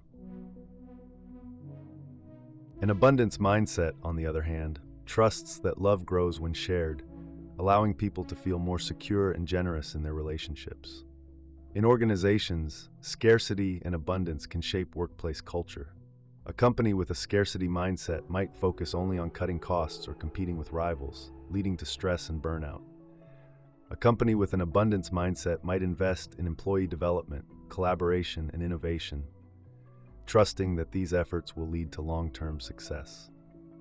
Scarcity and abundance also influence how we think about the world. For example, someone with a scarcity mindset about resources might believe that helping others means there will be less for themselves. Someone with an abundance mindset might focus on sustainable solutions, believing that by working together, we can create enough for everyone. Both scarcity and abundance have their place. Scarcity can sometimes help us focus, prioritize, and act with urgency. For example, if you're running out of time to meet a deadline, recognizing that time is limited can push you to work efficiently. But living in a constant state of scarcity can lead to stress, fear, and a narrow view of what's possible. Abundance, on the other hand, encourages hope, generosity, and creativity. It reminds us that even when resources are limited, there are ways to create more or make the most of what we have. For example, during difficult times, an abundance mindset might help someone find unexpected opportunities for growth or connection. The key is finding balance. Recognizing real limitations while cultivating a mindset of abundance can help us approach life with both practicality and optimism. For instance, someone saving for a big purchase might acknowledge the need to budget carefully, scarcity, while also feeling confident that their hard work will pay off and bring future opportunities, abundance. Ultimately, the choice between scarcity and abundance is about how we see the world and our place in it. Scarcity can make us feel anxious and competitive, while abundance encourages gratitude, generosity, and creativity. By shifting our focus from what's missing to what's possible, we can approach challenges with confidence, build stronger relationships, and live with a greater sense of fulfillment.